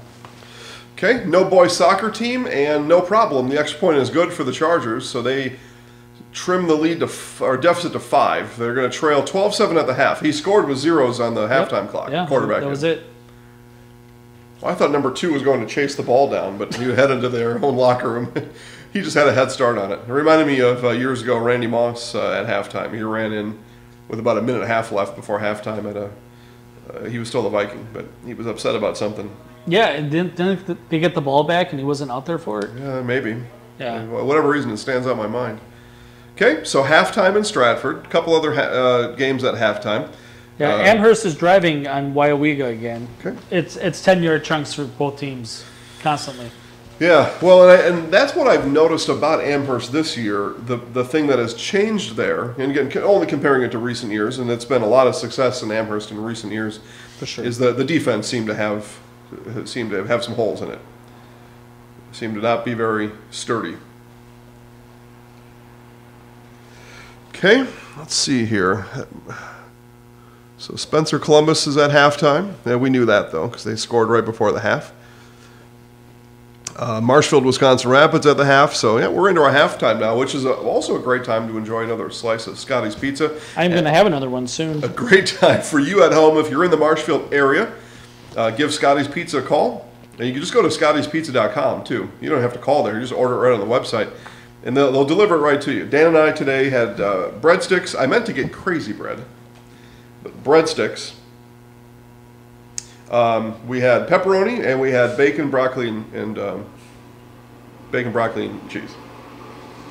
It's a mayonnaise base on the BBC. Yeah, it's pretty good. Yep. Yeah. Mayonnaise base. You don't find that a lot. I had a pizza, lived in Texas for a while, as did Dan. And my favorite pizza at a place we went to called Nick's in the Colony had mustard base. Interesting. Yeah, just yellow mustard, but it was really good. You know, I lived in San Antonio for about 10 years. No real good pizza. Yeah, good tacos, though. Oh, for sure. Yeah. I don't understand how breakfast tacos aren't a thing here. People are missing out, that's why. Yeah, and if there were a Mexican place here that really just went all in on breakfast tacos, it would spread like wildfire. I wonder, there are a fair number of Mexican restaurants Yeah. in the area. If they would open for breakfast, maybe that's the ticket there. Maybe just I got to walk in and ask one of them, or you. Yeah, I'm telling you, San Antonio, you go at 7 o'clock in the morning and you get a couple of ham, egg, and cheese tacos, and they're $2 a piece. Like, they're super cheap. They're made of lard. They're terrible for you. They're so good. Yeah, but they are very good, aren't they? Yeah. I was in Las Vegas back in March, and on the way to the airport, stopped at Jack in the Box and had breakfast tacos. Yeah. Can't find a Jack in the Box around here anywhere either. No. So, yeah, the worst food for you in the world. Yeah. At that restaurant, too, but it tastes really good. Yeah. Obesity is an issue in San Antonio. Yeah. It's going to be holding Auburndale. It's going to be a holder of face mask because it looked like his head snapped. Not going to matter. The Eagles are going to run in close to they're going to be in the security health plan red zone. If it's a face mask, the penalty yardage will get added on to the end of the run. If it's a holding, it'll be declined. But if it's a holding, though, then this is coming back. And it looks like the way Auburndale kids are reacting, this is coming back. I see a lot of heads down. Yeah.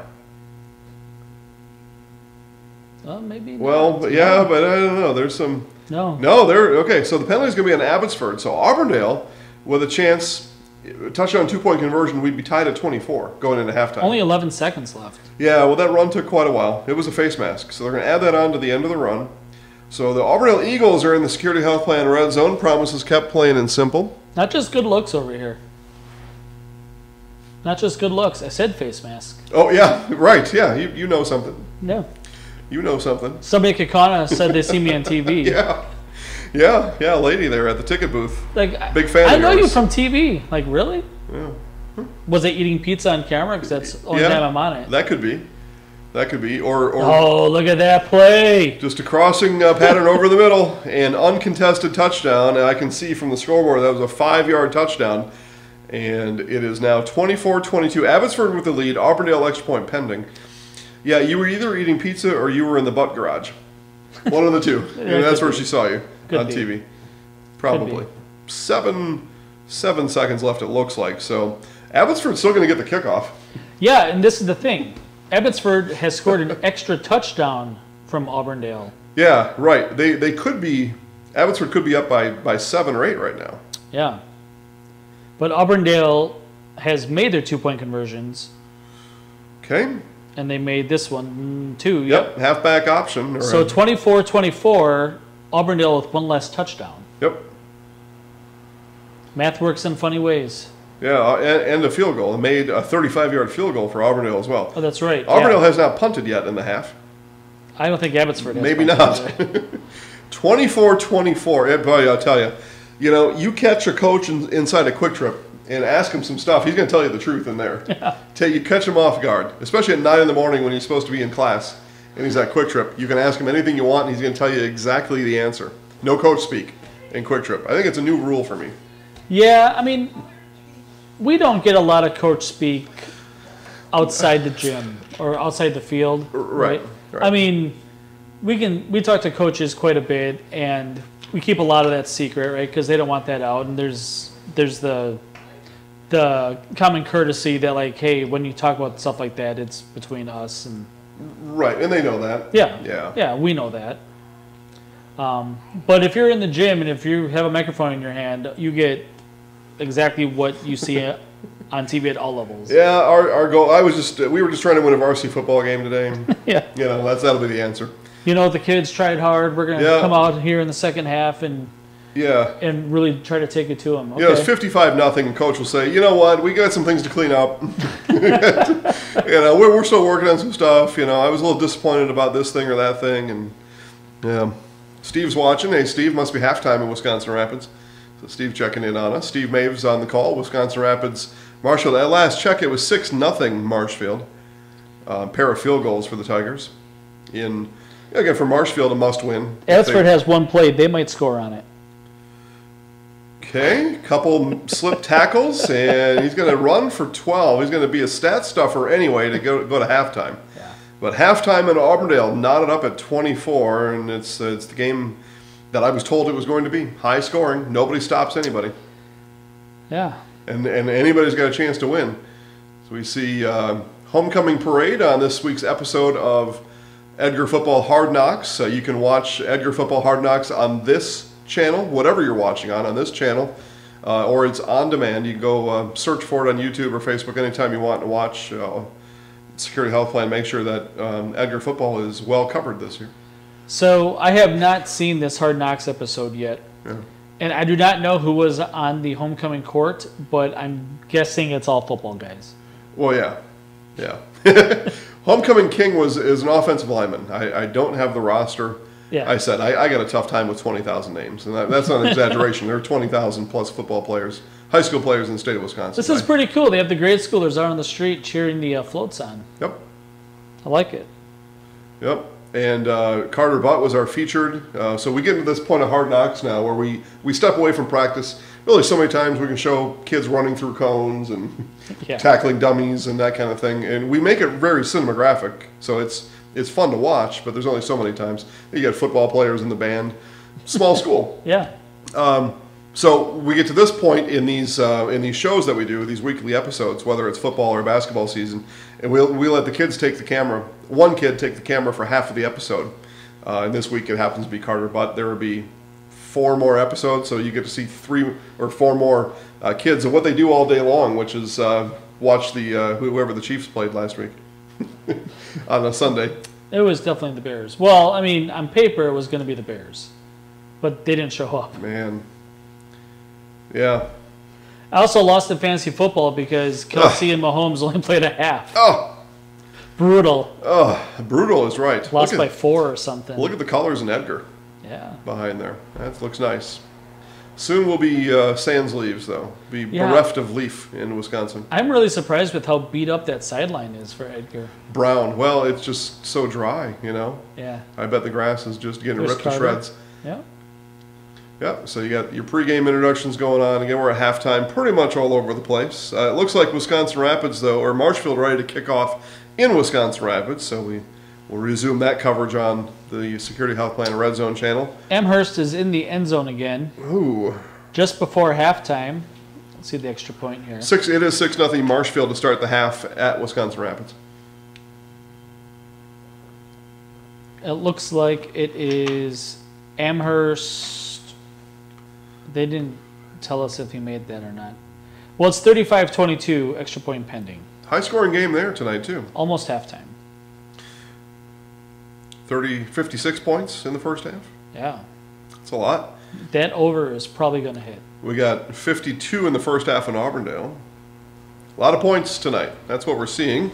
And, you know, Dan, here's what I want to know. It's a question. This is a formatting question.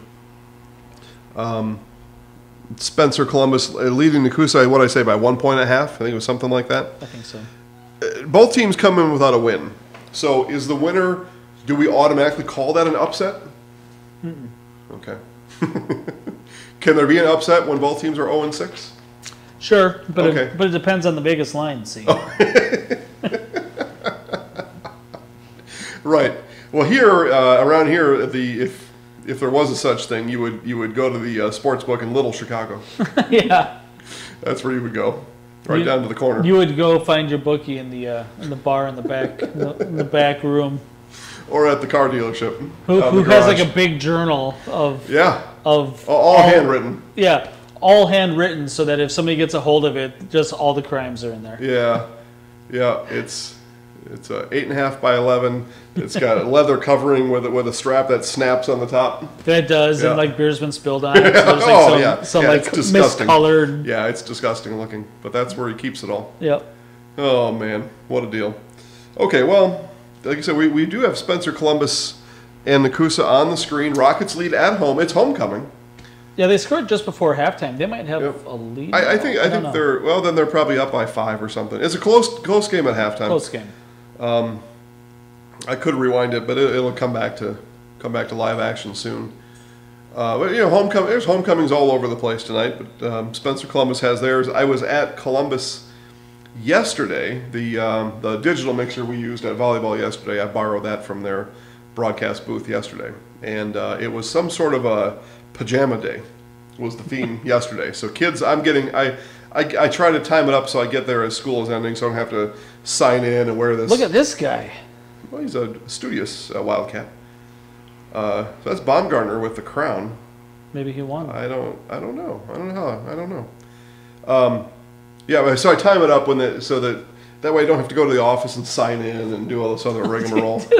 All these people drinking beer in Edgar sweatshirts on the side of the they're in the parade, road. They're on the parade. They're in the parade. Love it.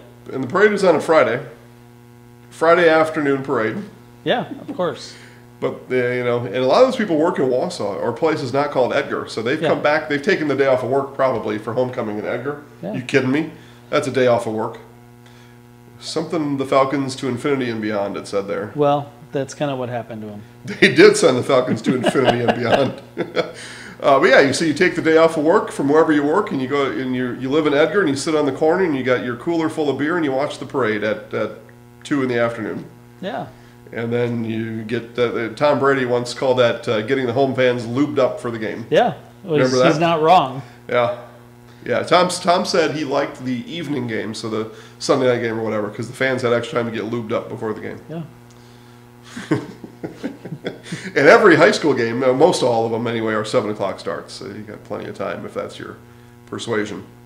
Do you have any announcement yet on what basketball teams you guys are going to be following? So we've got, a security health plan all access is what Dan's talking about, where we'll follow very closely behind the scenes, locker room and in the huddle and during timeouts, all that kind of stuff. Security health plan all access and we go to the same school for boys and girls basketball. We have not made that decision yet. Okay. But the talks are heating up. You try to have, we're probably going to be pretty good teams. Well, we want it to be, yes is the answer. And we have some reasons for that. One is, our number one thing is we want the kids to enjoy this. Yeah. And so if they have a mostly successful season, or we think that they will, they'll certainly enjoy it a whole lot more than if they only won 3 games all year. Yeah. So, and then for you watching at home, you'll enjoy it a lot more too. So, to Dan's question, now there's a little bit of a secret revealed, is that whoever we pick, you could probably count on them to have a really nice year. Yeah. But yeah, we want the kids and the team and the school to enjoy it, and it's much more enjoyable when they're winning a little bit more than they're losing. So yeah, but talks are ongoing, and hopefully have an answer for you in the next. I mean, it's still September. By the level 2 in the football playoffs, we should have it. Sunday is October. Sunday is October. Well, yeah. But it's still September. So, rapidly approaching, though. So next week, we're in Kaukauna for homecoming. Homecoming, the Kimberly Papermakers, who are on our D1 state map as a playoff qualified team, are playing... are these guys singing Since You've Been Gone by Kelly Clarkson? Probably. Since You've Been Gone. I forget who Kimberly's playing tonight, but they're likely to come into that game undefeated next week. Number 2 in the state. Yeah, they're a pretty good outfit. Kaukauna is playing now. Everybody's tied for second place now because North lost to Neenah last week. Appleton North. So Kaukauna was an upset. It was an upset. So Kaukauna, Appleton North, and Neenah all with 1 loss in the Fox Valley Association, and North and Kaukauna playing right now. And the winner there will have a shot at Kimberly, because I think they finish. Kimberly finishes Kaukauna, Appleton North. Okay. And so they'll both have a shot to attempt to, maybe tie. Make it all ties. Claim a co-champion thing. But yeah, Dan and I will be there. We're going to be in the end zone next week. I love it. I think it's supposed to be warm again. I sure hope so. I sure hope so. Otherwise, I'm going to change the plans. Because we really like doing this show, but the thing that doesn't suit us very well is when it's so cold outside. When I have to wear a stocking cap and gloves. Yeah, and you're trying to, work a phone and a computer and all this. It just doesn't work out. So we'll do what we can next week, but if we can get in that end zone, that's going to be pretty sweet. Yeah, and I was asked what I thought about Kaukauna. I had never been there before. Yeah, the campus. The campus is great. The people are great. Yeah. The best AD around. In the entire state. Yeah. And then I was asked about the football team, and I said, it was eye-opening to me because the quarterback play is really good. Finley Dorio. Dorio, yep, is really good. And I said, and I think that whoever makes it the furthest in the valley, if they go out east, they're in big trouble. In this Wisconsin Valley. Yes. Yeah. The quality, there's quite a difference in quality moving east of here, southeast of here. Athleticism, speed, just complexity of the offense. Yeah, football aptitude. Yeah. Seem to be higher. Yeah. And I do totally agree with that. And yeah. It ebbs and flows, right? And year by year. Mm-hmm. Yeah, and there's some times where the football here is really good, and we do have good teams, but just the eye test tells you that, man, those offenses are something. Yeah, and they really were. And Oshkosh West was the opponent, and they came in last place in that conference, and they were every bit Kaukauna equal. Yeah. And top to bottom, that conference is just a monster. And to your point, I think Oshkosh West maybe would be the second place team in this Valley Conference. Probably. So we were talking about one of the I don't know if they were last place, but they were down. They were down the list. Yeah. The Wildcats. I think they were winless in the conference. Probably. Yeah. I think that even somebody that's coming out of the big rivers would be underdogs against those teams. Yeah, I think so. I think that's a safe bet. Yeah. Safe bet. Okay, so Spencer Columbus does start the second half with a 7-point lead. So that touchdown at the end, the 2-point conversion was good. Right. Yeah. So 7-point lead at home on homecoming. Marshfield continues to lead 6-0. Wisconsin Rapids with the ball. What a game. In their own territory. Well, I mean, that's the game you'd expect. You asked me to get excited about that game, and I couldn't. And those are my Tigers that are out there. Let's see what else we got here. And, you know, the other thing about my Tigers, too, and I realize Wisconsin Rapids got the darks on, so you got to wear your whites. Just can't get behind those white tops for my Tigers. I don't remember wearing white. It seems like we wore black every week, but that was such a long time ago. I have no idea. And I probably blacked out once or twice, so who knows? I likely don't remember the color anyway.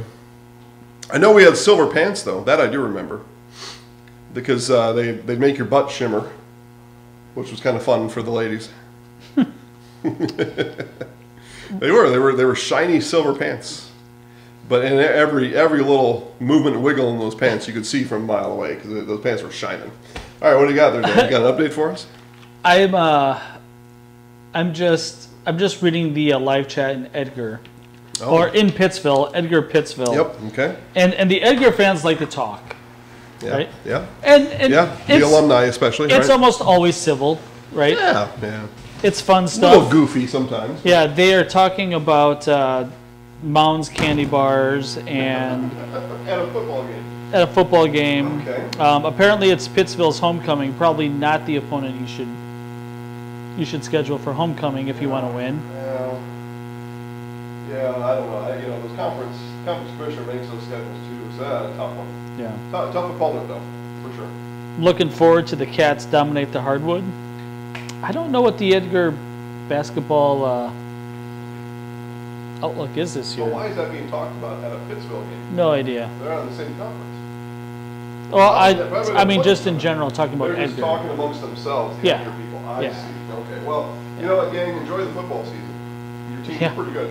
Yeah, you have as good a chance as any in the area to win something this year, I would say. Yeah, bring home the ball. I think you're on pole position to be in that spot. Yeah, so I mean, focus on that. Yep, we don't want to make projections, but there's a really good chance that you get 3 home games this year. Barring something really significant, I don't see any way around it. Yeah. I see 3 home games. Yeah, especially because Edgar playing Pittsville and playing Abbotsford last week that are they're going to be running clock games. Still, going back to the strength of schedule, those teams have good records. Yeah, those are quality football teams, playoff football teams. Yeah, and so some of these conferences, like let's take Regis for example. Yep. The bottom of that conference, you do have some 1-6 teams, and some real struggles in that conference. Not so much in Maryland. Yeah. Not really. And Edgar always schedules the non-con really well too. Yep. So when we give you in what I tell people in 8 days, when we give you that map and we give you those brackets, Edgar is going to be at the top in that top group for sure. Not enough games yet to be played that I can say they're a 1 or a 2, but they are a 1 or a 2. Yeah. And probably leaning to 1 right now. The computer will spit out that map in 8 days, but very likely going into week 9, VIP members will see Edgar in the 1 slot in their bracket. Very likely. They are number 1 in all of D7 now, I believe. Yeah. Is that what it showed, the computer? I think so, yeah. Okay. Yeah, so there you go. Best team in Division 7. And then that's not an opinion, that's a mathematical score. Yep. And Pittsville's not going to hurt that too much. No, that won't change anything. I know Edgar still has Marathon yet, Yep. and Auburndale. Auburndale's going to help it. Auburndale will help it, and Marathon could help themselves and Edgar if they win 1 or 2 coming down the stretch Yep. here. That Yep. wouldn't hurt anything. Not sure why, speaking of Marathon, just not sure why the football product just isn't quite coming together there for the last number of years. Yeah, it's been a while. Because it wasn't that long ago where that was a team to be feared as well, but they're, Yep. like you said, it goes up and down. Hi Al, thanks for watching. It goes up and down, but it's been a little longer than down. Yeah. The cycle should have turned by now. So Which is crazy because that basketball team is a monster this year. Well, so obviously they've got athletes. That's the Yeah. thing. The baseball team was in sectionals. The boys basketball team, I think was at least in a regional final last year. They, But they're maybe it's not the right regional or kids they're regional or sectional team. There was regional final, sectional semi, something. maybe it's not the right kids going out for the sport, or maybe coach is not at the top of his game. I don't know. Something, it doesn't seem right. It just doesn't add up to me. Yeah, football is definitely a program sport, right? A lot of off-season conditioning and a lot of sacrifice that a lot of the other sports don't necessarily have to do well, I would say. Yeah, to your point, the serious football teams are the kids that are serious about it. On the last day of school, they start their training for football. Yep. On the last day of school in June. Yep. And they start training for the upcoming football season. And that's just not for everybody. So. I don't blame them. Yeah. Yeah. Yeah, I don't train for football. Let kids be kids, right? But if you want to have a good football team, you need to have kids that have spent 4 years in the weight room as seniors. Yeah, because it shows on the football field, and you can see the difference that it makes. Yep. So, all right, second half, I think just about everywhere. Almost Auburndale, it looks like they've finished their 3-minute warm-up session, and they're just about ready for kickoff. So I think just about everywhere. Amherst maybe the last one coming back. Edgar's up 35-0 now. Edgar 35, Pittsville nothing, and not much of a surprise there. No. And again, Coach Jeremy Dewar, the Pittsville Panthers, quality football coach, and he's got a good squad there. That's just, as we just got done wrapping up, that's just how good Edgar is. Just how good they are this year. So, let's see. So, Chargers came out and punted. Or, no, they didn't. No, big play. Okay, so big play. Wittenberg, Verderwood in the security health plan red zone. Promises kept plain and simple. Chargers looking to take the lead here on the first possession of the second half. That's 12-7 Stratford, but Chargers deep in Tigers territory around the 12-yard line of the Tigers. Auburndale's going to tee it up, kick to Abbotsford, so that'll mean shortly Dan Abbotsford will be in the lead in the second half. Because nobody has stopped anybody. Nobody has stopped it. No punts in that game. All scoring. The Chargers are trying to do the Bill Belichick, right? Score before halftime and then get the ball back and score again. It's the second half now. Oh, yeah, you're right. Yeah, they scored at the end of the first half. Yep, you're right. Yeah. You're right. That's what they do. You're right. And pass to the end zone incomplete. Yeah, he's known for that. That's the Belichick thing. Yeah, if you can line it up that way. Kickoff first, kickoff to start the game so that you can try to wrangle that last possession and try to work it that way. And then you get the first one. Smart. I mean, if you can get that hooked up that way, I just don't think my Cowboys are going to let that happen on Sunday. Well, they looked terrible last week. They were terrible last week. If they didn't look it, they weren't. They looked bad, and then they were still kind of in it late. It was kind of crazy. Kind of. There was 4 minutes left. Yeah. They were driving, and Dak tried to force one in, and that put an end to it. But yeah. Yeah, it was a one-score game for, like in the third quarter, like late third, I think it was like 6 or 8 or something. Yeah, it might have been 9. I don't know if it ever Yeah. got down to 1, but it was close. Yeah. You know, it was not out of reach for anybody. Chargers do go down, so they score. So they score at zeros at halftime and take the opening kickoff and go right down the field and score it. Go for 2. And are in the lead. Go for 2. Try to go up a field goal. Dan and I continue to talk about that Chargers-Tigers game because I believe / we believe that the winner there is CWC Large Conference champion. There's still 2 more weeks, but we believe how the schedule will play out that the winner here is conference champion. Very good chance. So first down run for Abbotsford only went for 8 yards. What a disappointment. Yeah, he almost broke it. It looked like maybe he was going to break it. Chargers going to go for 2. The old reverse pass, he's in trouble. So yeah, reverse option toss. Flag. They're going to have another shot at it. He was surrounded by 3 Tigers. Here go the Falcons. Bust off an 18-yard run. It just barely caught him from behind. 18 is the average, I bet, per play. There's There's 2 70-yard scores. Yeah, I mean what's the conference record for rushing yards in a game? Because if it's the same kid, and it looks like it is, if it's the same kid. Oh yeah. Christian Fuentes is the running back. Yeah, he has to have 180 yards already. Yeah, he's number 5. J.B. Castillo, the quarterback, is number 2. I know that because these 2 ran wild last year. We get stats all the time, sent in to us. Here goes Chargers from the 1-yard line, quarterback pushing, and no, unsuccessful. So Wittenberg Burnham with 13, Stratford 12. The Chargers with the lead. Last time Stratford had the ball, it was 12-0. Yep. Yeah, so, a lot of coaches, not as many as we would like, but a lot of coaches do send in their stats pretty timely, especially now with automated stats. So if you've got a huddle camera or some other kind, these cameras are able to pick out who the ball carrier is, how many yards, it knows it all, very sophisticated. And so you hit a button and it gives you a PDF at the end of the game with all the stats. So anyway, they send these stats in. It's 10 yards every time, or 5 yards, I guess that time. Yeah, that time. But he's right at the stick. So yeah, last year, Fuentes Castillo, every Yeah. game. And it's been that way this year too. And they're showing it live on TV right now. Same thing. They're in short. I'm thinking he's going to get it. You might even throw the ball here. You're across the 50-yard line. They stung him once on a pass because you can run it again on 4th down. You can run it on 4th down. I would pass it here. Why not? They look to the sideline to check out of it, Dan. This is a pass. Check this out. Oh. Quarterback run. Yeah. Well, he only got it by 4 yards. Only 4 yards, yeah.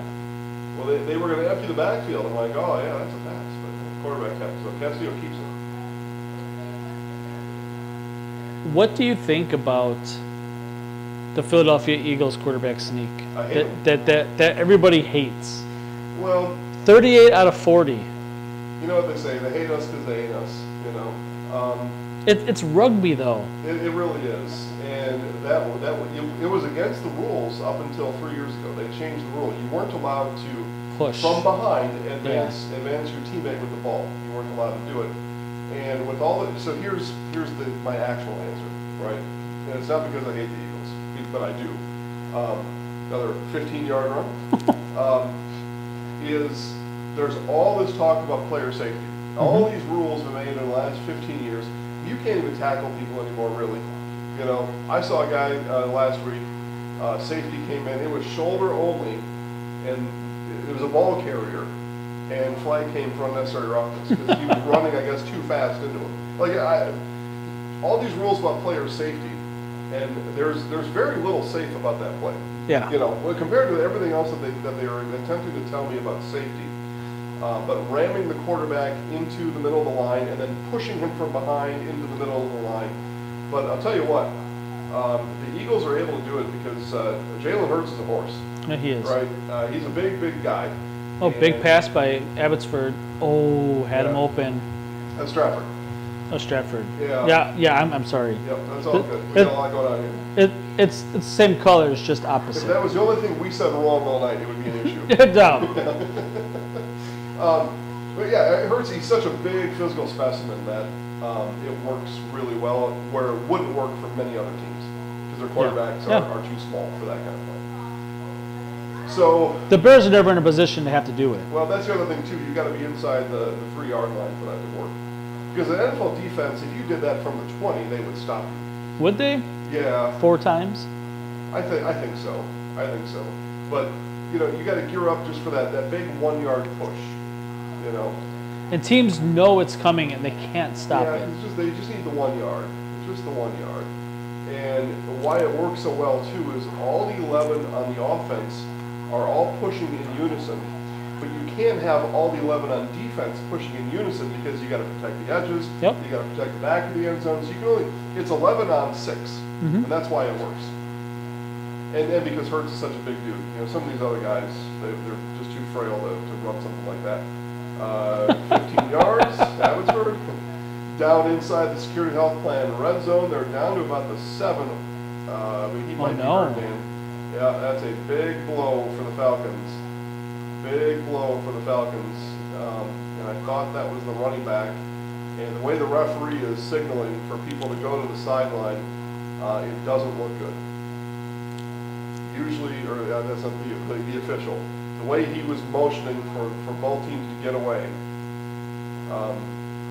I've seen that before. Something gross, maybe. I've seen that before. Speaking of something gross, Stratford quarterback Jack Tubbs runs for 6 or 7 on 2nd and 4, first down Tigers at midfield. I was. We're talking about the Stratford quarterback being gross? No. I was headed out to get the mail today. You know where I live, out in the country. Oh yeah. And going out to get the mail. I was on the gator, driving out there. So I had to take some other, the whole back end was full of stuff. And the dog was in there. He takes up a lot of room. So anyway, I go out and I look down the road, and deer just splattered all over the gravel. That was gross. And it's gross because it's my road, and in a little bit I'll be driving down that road. Plus, I'm a good neighbor.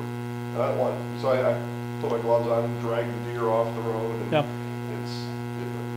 it had got hit and then run over. So here's the gross part, right? It had an eyeball, like launched out of it. Teeth were mangled this way. Yeah, it was gross. It was great. It looked like it happened overnight, so it was a recent, but totally destroyed. Right? It was a doe, but not totally destroyed. No thought about attempting to snack on that deer. We're back in Abbotsford already, or back in Auburndale. Dan's done with my story. Well, hopefully he walked off the field. We don't know, because of course we take commercials during those kind of things. Yeah. So we just hope that young man gets back on the football field again soon. 4's in the game. But there's hope. There's hope there, right? Because it did go pretty quick, whatever it was. And if it was something that bad, it wouldn't have went that fast. So injury, Wittenberg, we're dropping like flies around here.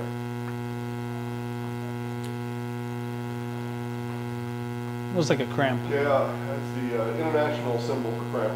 Yeah, the leg up in the air. Leg in the air with the trainer bending the toe back towards the nose. Man, it hurts though, doesn't it? Yeah. Oh man. It's really painful. I've broken bones before too. Touchdown. Abbotsford's in. Falcons. They lead 30-24. They did run 5 minutes off that clock. Yeah.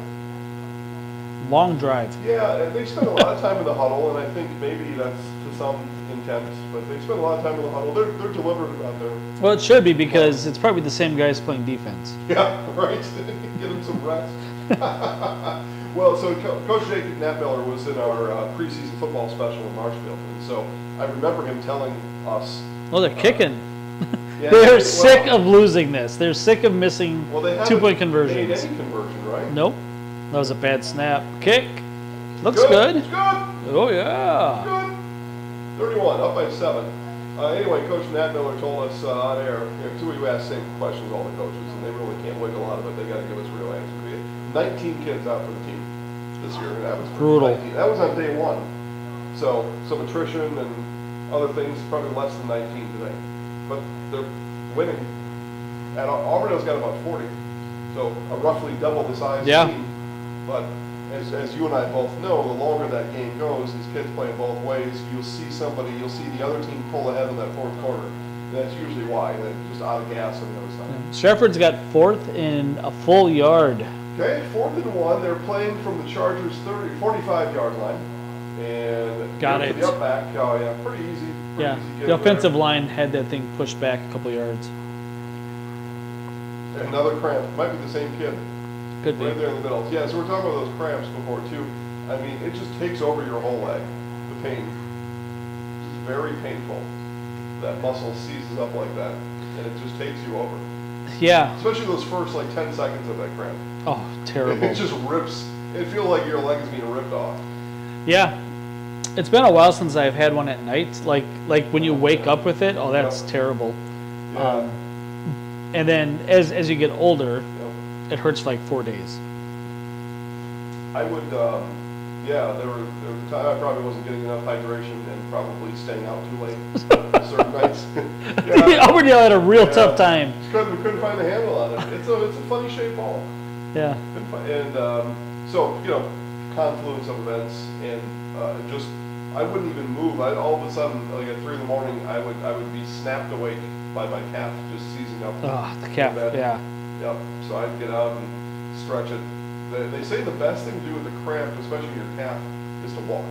Really? Yeah. Now, easier said than done. Yeah, I don't know how you walk with it. You just get to standing formation, right? And I don't know. It hurts so bad that it doesn't seem like it's ever going to get better. It happened to me quite a bit when playing basketball. Oh. And yeah, your day's done. Yeah. Well, right, because it hurts for a couple days after. Yeah. It's cramped enough. Chargers are going to be offside or in the neutral zone. Stratford's going to have 1st and 5 from the Wittenberg-Burnwood 38-yard line. On the move are the Tigers. They trail by 1, 4 minutes left in the third. And again, what Dan and I are thinking is a conference title game, where the outcome will prove it to be. How much time do you think will be on the clock when Auburndale hits the end zone here? It'll still be the third quarter, so 6:12 now. So I say 3 minutes left. Yeah, I think they're going to score in 3 minutes. Okay, 2 minutes. Just to pick a different number, but well, run for 10 on the second down. Yeah, almost 15. Tigers on the move. They are in the security health plan red zone. Big run there for Stratford. Down near the 10. All right, things are heating up here in the second half. Yeah. All over the place. I can look at some of these games. Spencer Columbus still leads Nakusa 23-16 on homecoming day in Spencer. Fourth quarter, Dan, this game's going to end fast. I didn't do a poll on X today. I forgot about it. I had so much else going on. 3:50 and counting in the game in Rapids. Marshfield leads 6-0 still. Edgar, it's fourth quarter. There's 2.5 minutes left in Pittsville. Well, running clock, what's the score? 36-0. Yeah, running clock, that's why. So that one. I think Coach Sins went for 2 to make it 36 points. Well, you might as well. Yeah. Right? You're going to win anyway. Let's just get on the bus and get home. Don't want kids to get hurt. No. Especially on that team, because you have a monster. Yeah. Yep. And a lot of those D7 schools are kind of formed the same way, but you got 1 or 2 guys that run the whole thing. Spash up 35-7. That's not a surprise. No. I wonder if it's Spash homecoming. Spash over Wausau East. I mean, it's got to be because they're at Marshfield next week. You're gonna save homecoming for week 9? Nah, it's senior night. Stratford in the end zone, and they will take a 18-13 lead. 2:40 to go in the third. Extra point pending. This is an upset brewing here. Hortonville still leads 7-6 at Everest. Looks like Everest is punting it away at midfield. Yeah, I've been unsettled about Everest all year. I've seen a lot of their plays, a lot of their games.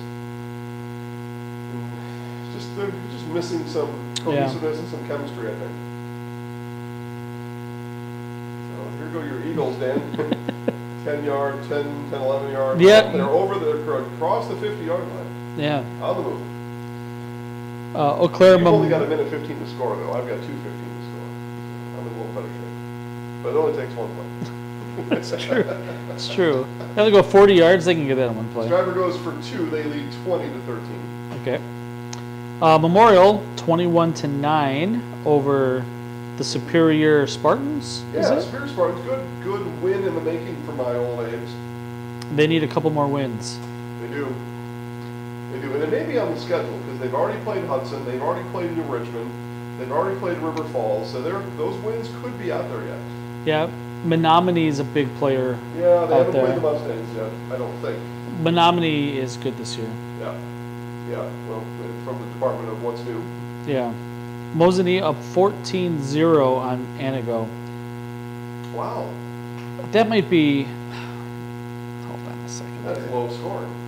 I'd still say that it's first, but I don't know. Oh, okay. Well, maybe not then. Sometimes the comments, if the scoreboard is a little off, sometimes they'll have it in there. Let's see. Isn't the score reversed? Having some connection issues here in Anago. You should fix the game clock on the stream. What quarter is it? Because it still says first quarter. Thank you for the comments. You know, like we laugh about it, but we have been there before. Yeah. As fans and as people on the other side. And if, I don't know what's happening, because I'm here in Stevens Point, but what I know from doing this for a long time, if the struggles they're having are internet, the internet. Oh, it's still up. And they're pushing them. Okay. Oh, I'm not going to get it 17, 18-yard run though. Okay. Anyway, so if there's internet difficulties, the internet is what supports that scoreboard. It all runs over the network. Yeah. From this software to this software, and so sometimes if they're conserving bandwidth, that scoreboard will suffer. So, yeah. I don't know if that's what's happening. And not in Anago a lot. This is our first ever football broadcast in Anago. We've been in business 8 years. This is our first ever football broadcast in Anago. Thank you, Mosinee. But we're happy to be there. I mean, we're giving it a shot. And then what happens is, Dan, here's a little behind the curtain still. Those experiences help us the next time we go. Maybe we bring slightly different equipment with us or ask the school to do something different, or we decide not to go back. Yeah. Okay? And both things happen. There are some teams blacklisted, like Wyowega. Wyowega, never going back. Not for football. Never going back. Because they lied to us. That's a problem. Okay, Chargers on their own 35, trail by 7 at Stratford. And a run for none. Yeah, the Stratford defensive front is so strong. Yeah. Oh, I should update too. Former Stratford Tiger Ben Barton on that 2019 team, state runner-up. Yeah, state runner-up team. Defensive line starting out for the Wisconsin Badgers. Very nice. In junior season. Yeah, it's pretty good. Pretty good. 6'6", 270. That's pretty typical D lineman in college. D1 college football player. Yeah. Yeah. So good to see, kids we cover their whole careers in high school. It's always fun when they start to elevate at those next levels, whether that be college or NFL. Got a couple NFL kids right now that we're watching. Hunter Lipke, one of them, Spencer Columbus grad, plays for my Dallas Cowboys. Had 2 touches for I think 25 yards last week. All right. That's pretty good. Yeah. Yeah. Took a swing pass and it was the up back on a short yardage situation. And the defense went that way and he went that way. Ran for 8 or 9 yards on a third down. Fun to see. Fun to see when these kids have good success as they move out of high school. Auburndale had a holding call. Okay. That's okay. They get most of that all back. They are caring a bit about that holding call. No. They're actually happy because they can pat the stats more. Yeah, it just gives them more options. The playbook, right? Minute 20 left in the third in Auburndale. Abbotsford continues to lead by 7, 31-24. Chargers are going to punt. So 3 and out So Wittenberg-Burnhamwood starts the second half with a touchdown. Stratford answers back with a touchdown. Both long touchdown drives on either side. And now on Wittenberg-Burnhamwood's final possession in the third quarter, they go 3-and-out and will punt. So Stratford will start the fourth quarter with the ball and a 7-point lead. Brett got some pizza out there. Well, it's not as good as Scotty's pizza. I guarantee them that. It's not. I almost offered. There were people out there. I almost offered them some pizza. Yeah, there's 2 pizza places down here. That was a weird punt. It was an Aussie-style punt, wasn't it? Oh. And nose pointed down? It looked like the quarterback was in the shotgun and just punted it that way. Oh, well, you don't have to kick it as far then, because you're 5 yards off. I don't know. It was really, really strange. Yeah, Rita's back watching again. Hey, Rita. Yeah, there's 2 pizza joints to our east. One of them has never sponsored, so they can go out of business for all I care. And then the other one advertises during the spring only.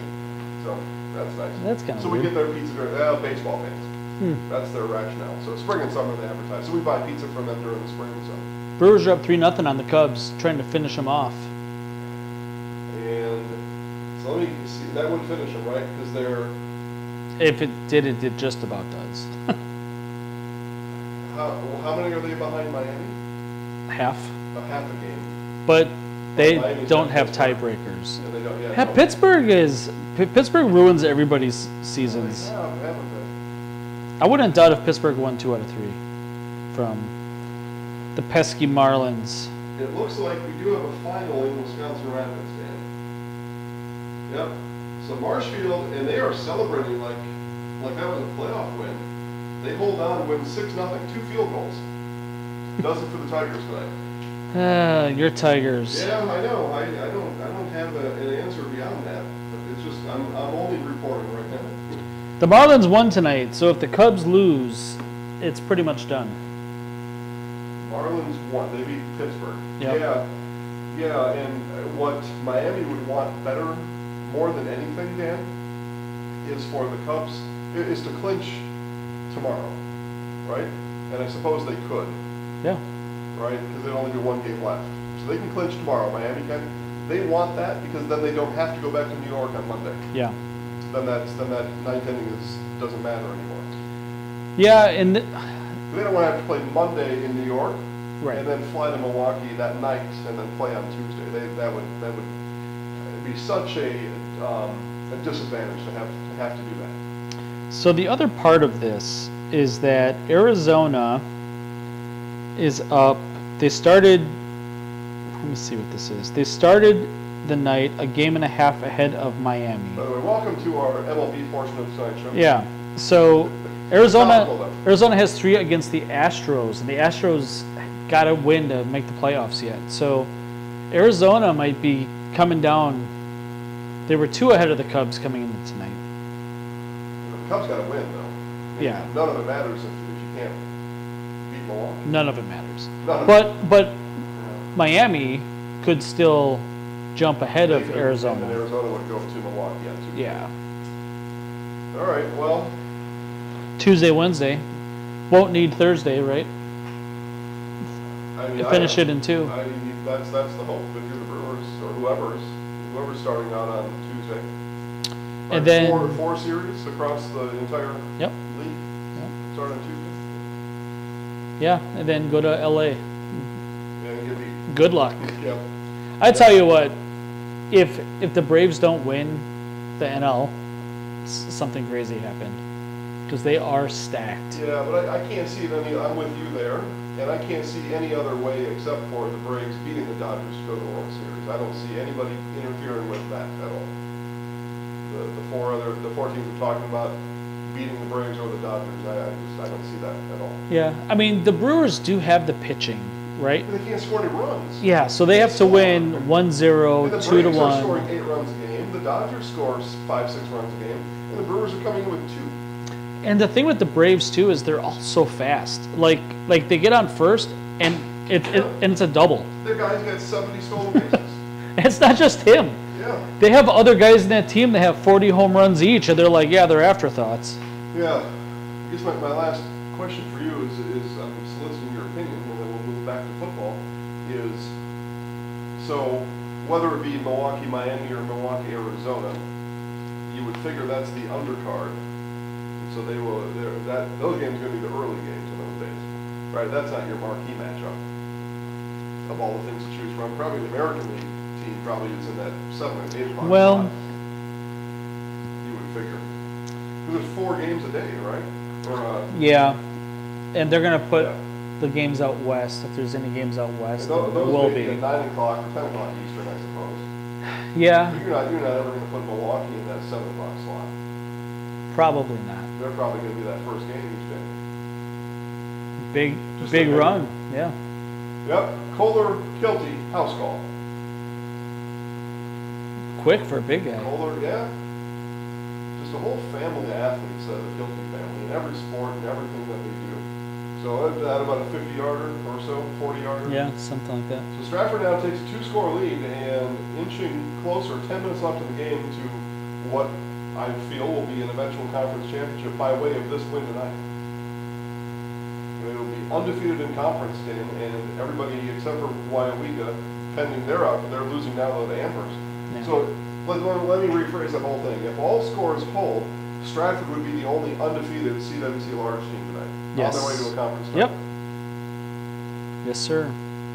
And that's what I firmly believe would happen. Going for 2. Sweep left edge, got it. 15-point lead. That thing is about done. 2-score lead in small school football is just about done in the 4th quarter. And Auburndale to the end zone and touchdowns. Finally. You missed it by 5 minutes, Dan. Yeah, I mean, they're getting tired. Yeah, well. Do they go for 1 or 2? What did we just say, right? Abbotsford having to play both ways by and large, more so than Auburndale.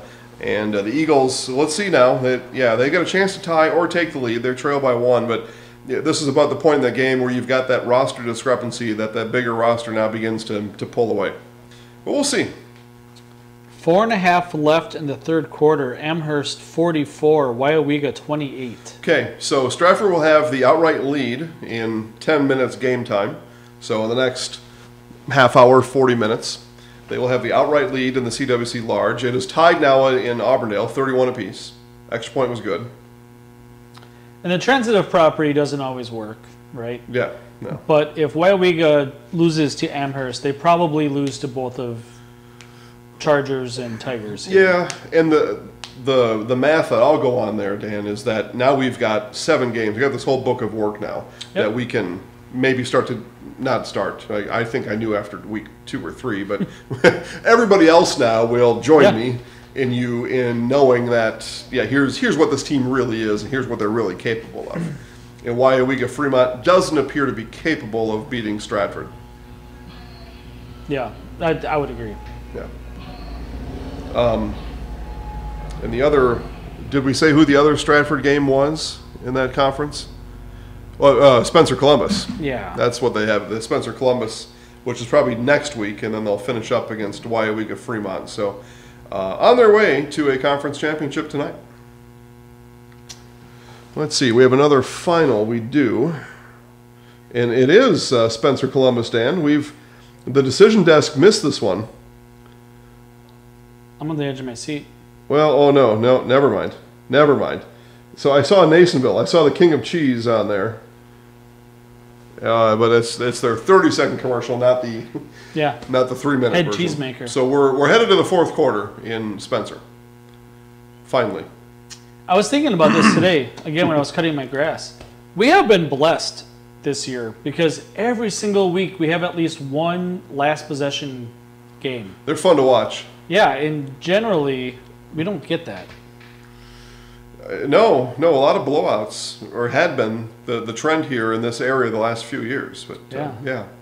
There's only a handful of close games in the whole state on each week. And you get them here on Zaleski Sports for whatever reason. I think it's quantity. That's why. It's just the odds increase with the more games we put on. 20 Spencer Columbus 23, Nakusa 22. Start of the 4th quarter. The Edgar game's been done for so long that they're almost out of the huddle. They're almost out of the post-game huddle. Almost. Almost. Almost. It's been 20 minutes. Just you wait, though. There's still more to be said in that huddle. Somebody hasn't taken their turn speaking yet. So, I'm so proud of you boys. You guys worked real hard all week. You guys are going to class. The next coach, the exact same thing. Yeah. Just said a different way. But it's 5 minutes each. Yeah, it is. Yeah, it's too much. And you got 8, or, without exaggerating, 8 or 9 coaches. At least. Yeah. At least. Yeah. So it's a half-hour huddle down there sometimes. We were at Kakana, and they had 21 assistant coaches in the program. We counted it. It was 21. But you know what? I will thank and give it up to Coach Matt Binsfeld, who came to me for the post game immediately. Picked off. He came to me immediately for the post game. He did. He stepped out of his huddle. See, that's the other thing too, right? You can talk. Give all 20 coaches their time to talk. I guess that's fine. But head coach, come talk to the media while the other guys are yapping. Yeah. Does the head coach need to hear what the assistants are saying? Well, what does that matter? No. Yeah. Dorio was a good interview. Who? Dorio or Florio. Oh yeah, Dorio. Dorio. Finley Dorio.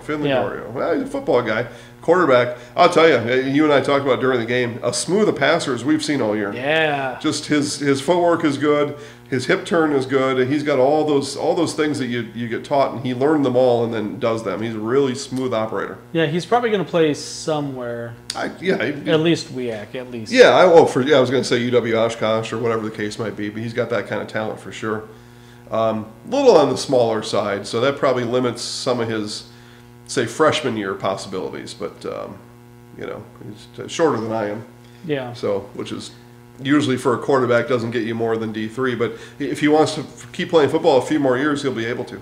Yeah, they had a holding penalty last week, 3rd and 26, and I mean we see 3rd and 26 on here, and someone's running it for 8 yards, right? Yeah. Oh yeah, it's a run every time. And he takes this snap from the shotgun, 5-step drop back, delivers a dime right at the first down stick. It's like, we don't see that. Yeah, right over the middle. So the receiver's running a crossing pattern. So, one, like Dan said, you got running away from him too, like crazy. You got to be able to throw to that distance. You got to be able to throw to the spot the receiver's going to be. Yeah. And he was on the move a little bit, and he put it right on the spot. Yeah, and they got it by a yard.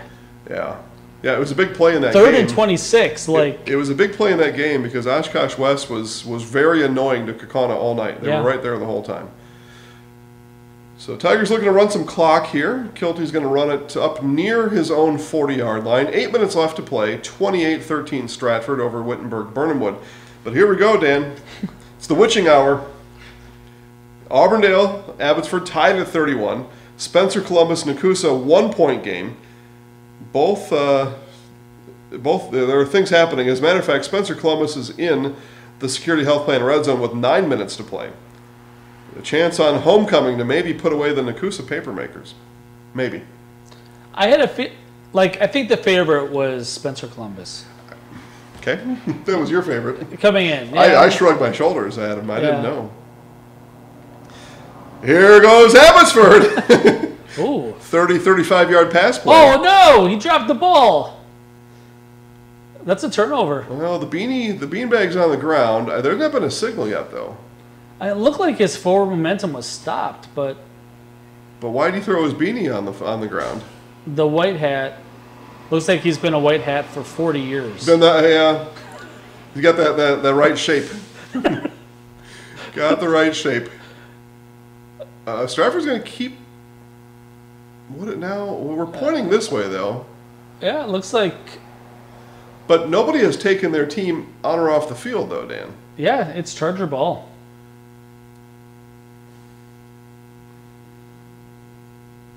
Okay, so the turnover, Tigers do turn it over then. So Wittenberg-Burnhamwood takes over from the Stratford 36-yard line, so a little bit of hope left for the Chargers. They're down by 2 scores, but a little bit of hope now. The mesh play, they call that one. Yeah, this quarterback has no fear. Tough as nails. Yeah. Yeah, and they had a guy that graduated last year. He was also tough as nails, so perhaps one learned from the other. I might have told you this at least once. Abbotsford's in the red zone. All right, Dan calls it. Abbotsford in the Security Health Plan red zone. Promises kept plain and simple. Ball just across the 20. A bad snap, and the ball's on the ground, and the Auburndale Eagles have it. Fumble in the red zone when you're tied at 31, Dan, on the road. They'll get the ball back 2 more times. Don't worry. Inside pass is going to go for 6 for the Chargers, and Wittenberg-Burnwood back in business at Stratford. 6.5 to play. Do you go for 2 now? Yeah, because I do, because I want to know the math going forward. I don't want to. I don't want to be. It'd be too late, and now I can't do anything about it. Spencer Columbus has just scored, so they go up by 7 with 7:50 left to play. The witching hour. Fumbles, touchdowns. Does Spencer Columbus have? They have soccer, right? Well, Columbus does. Yeah. Columbus Catholic has boys soccer. Yeah. So do you go for 1 and try to get to 8? Well, they didn't. Okay. I think that ship has already sailed. Let's see here. They did go for the extra point and missed. Missed it left. Yep. Yeah. All right. Okay, so 7-point game. Nakusa has shown some ability to score. They've got 22 points hanging on the board, so that one's not over. 7+ minutes left. We have 3 good games here. Here we go. Amherst is over 50. So, and then I have the DC Everest game on here too, and that's 14-12 with 11 to go. So we've got 4 games within just a few points. I love it. Abbotsford defense holding tough. Well, first 2 downs. It'd be the first defensive stand of the game of either side. We may see our first punt of the game. No, I mean, let's not get ahead of ourselves. 3rd and 6, it looks like, coming up for the Auburndale Eagles. Auburndale might have punted once tonight. DC Everest is in the Security Health Plan red zone. They play at the Hortonville 4-yard line. And down by 2, so DC Everest looking to take a lead late in the game. The witching hour, this is why they call it that. Auburndale passing stop short. Falcons will get the ball. 4th down upcoming, unless they don't punt. Yeah, they should punt. Although they're on their own 37, and it's 4th and 3. Last drive, I was watching the Stratford game for about 2 minutes, and they went all the way down the field into the red zone without me even seeing what happened. Well, it only takes them a play or 2. Again, Coach Jay Henderson said he thought he had to score 40 to win. They're on 31, and they're going for it, Dan. Offense is on the field in Auburndale. 4th and 3. Sports! Wait. Now they drop back. Now they drop back and punt. See, now that's tricky. It was pretty tricky. A bad snap. Yeah, he almost had his knee on the ground when he touched the ball. He didn't, but it was close. Nobody back to receive, so the punt block was on. And Abbotsford's going to start on their own 10, which will be no problem for them at all. 3:54 left? They only need half that. Yeah, a lot of time. How long does it take to run down the field? 20 seconds? 20 from that point, yeah. 20, 25 seconds. Okay, so Stratford up by 7 with the ball. That game's gone to overtime. You know that, right? Abbotsford Auburndale? Yeah. Okay. Well, what we should do then is pack up right now and go. Because Auburndale is about 20 minutes from here. We could make it. Have we had an overtime game? I feel like we did. Like sitting here? Yeah. Yeah, Everest in overtime against Marshfield. Walked That's it right. off, didn't they? Or no, that wasn't overtime, though. They just walked it off with 3 seconds left or something. Oh, yeah. I don't think we've had one sitting here. I don't think so. Not sitting here. We had one on the network on Saturday, and it was Assumption in quadruple overtime over Pacelli. With the lightning delay. With a lightning delay, so it's like a 5-hour game. No, about a little less than. A little less than. I wasn't sure who had the ball. I thought it was number 4 on the outside. I thought he was breaking it for 90 yards. Okay, I I did miss. Yeah, Everest got in, I think. Well, okay. So the touchdown took him to 12. Oh. And then there must have been multiple timeouts or something happening, because the officials are standing near the Everest sideline for about a half an hour. So it is Hortonville 14, DC Everest 12, about 10 minutes left. Actually, the 2-point conversion failed. They were standing over there for about 10 minutes real time. I don't know what they were doing. Yeah, we'd have to check and see where Everest is at in conference wins, but that's one that if you're an Everest fan, you kind of pencil in. Hortonville? Yeah. Yeah. Appleton West, Wausau East, Hortonville, you kind of pencil those. Well, as you're playing it out, right? Yeah. Here's what we need to do. I mean, obviously, we're not saying pencil that it's an automatic win, but on paper, you kind of look where the wins and losses are. So coming in, Everest is 3-1 in conference. So 1 win away from guaranteeing the Hortonville's playoff 3-1, spot. huh? Well, Okay. just hold on to your hats there. Okay, they beat Appleton West, they beat Wisconsin Rapids, they beat Wausau East. So they beat the 3 worst teams in the conference. Okay. And they haven't played Marshfield yet, which is in that mix of being, that beatable team. So Hortonville 1 win away though. So the winner of Everest Hortonville, Dan, qualifies for the playoffs. Automatic qualifier tonight. Everest Hortonville. Everest Hortonville. And right now it's Hortonville. Are you going to put them on the map tonight? I could draw an H or a polar bear or a tree. I could draw a bear or a tree on one of my arts and crafts papers here. Yeah, I don't have all the logos printed out because I didn't want to have to print 500 some logos only to use 224 of them. And then lose one behind the radiator. And then lose one behind the radiator. Now that I know that'll happen, what we're going to do is we'll assemble the maps on the table in the conference room. Gotcha. And then put them out here. Now that I know I'm capable of screwing it up. I thought you were going to get like some corkboard and just put pins. Oh, no. I mean, you could put pins through the sticker. No, I like... Oh, wide open, big pass play for the Tigers. That's going to seal it. On 3rd and 12, 50-yard passing touchdown. And there's a dispute in the end zone between some of the guys. Yep, there comes the flags. Yeah. There was some... There's some bad blood in there. Some chatter going on in the end zone after that pass was caught. Probably on the Stratford guys, you would think. I'm going to say offsetting, though, because 2 flags came from different directions. Let's find out. But either way, Stratford, back up by 2 scores with just 3 minutes left. So that one is most assuredly over. But a lot is not over. We've got 1:48 in Auburndale, still tied at 31. Abbotsford with the ball with a penalty flag on the grass. And the officials have been huddling for a really long time. So unsportsmanlike is against Stratford. That'll go on the kickoff, those penalty yardage. So extra point pending. They're up by 13. That sealed the game, so they don't care about that penalty. Yeah, and high school teams don't really onside kick, so... No, there's no chance to practice any of that. No, the onside kick is kick it at the fattest kid on the line as hard as you can and hope it bounces off of him somehow. Somehow, some way. It's all true, though. Everest holds. Dan speaks the truth. Everest is getting the ball back. Okay, still 9 minutes left. A lot of time there, but team at home trailing, looking to clinch a playoff berth. Abbotsford finally getting a chance to go. No, it's pre-snap. Yeah. So 5 yards back. So 2nd and 15. Coach Nat Miller's got his T-shirt and shorts on tonight on the field. He's upset with his team right now. Abbotsford was throwing the ball that time. That's probably why Coach is upset, because now you blew your cover on that pass play because you couldn't sit still. Just like when you go on family vacation, right? Kid in the back seat can't sit still, ruins the whole vacation. Shut up back there.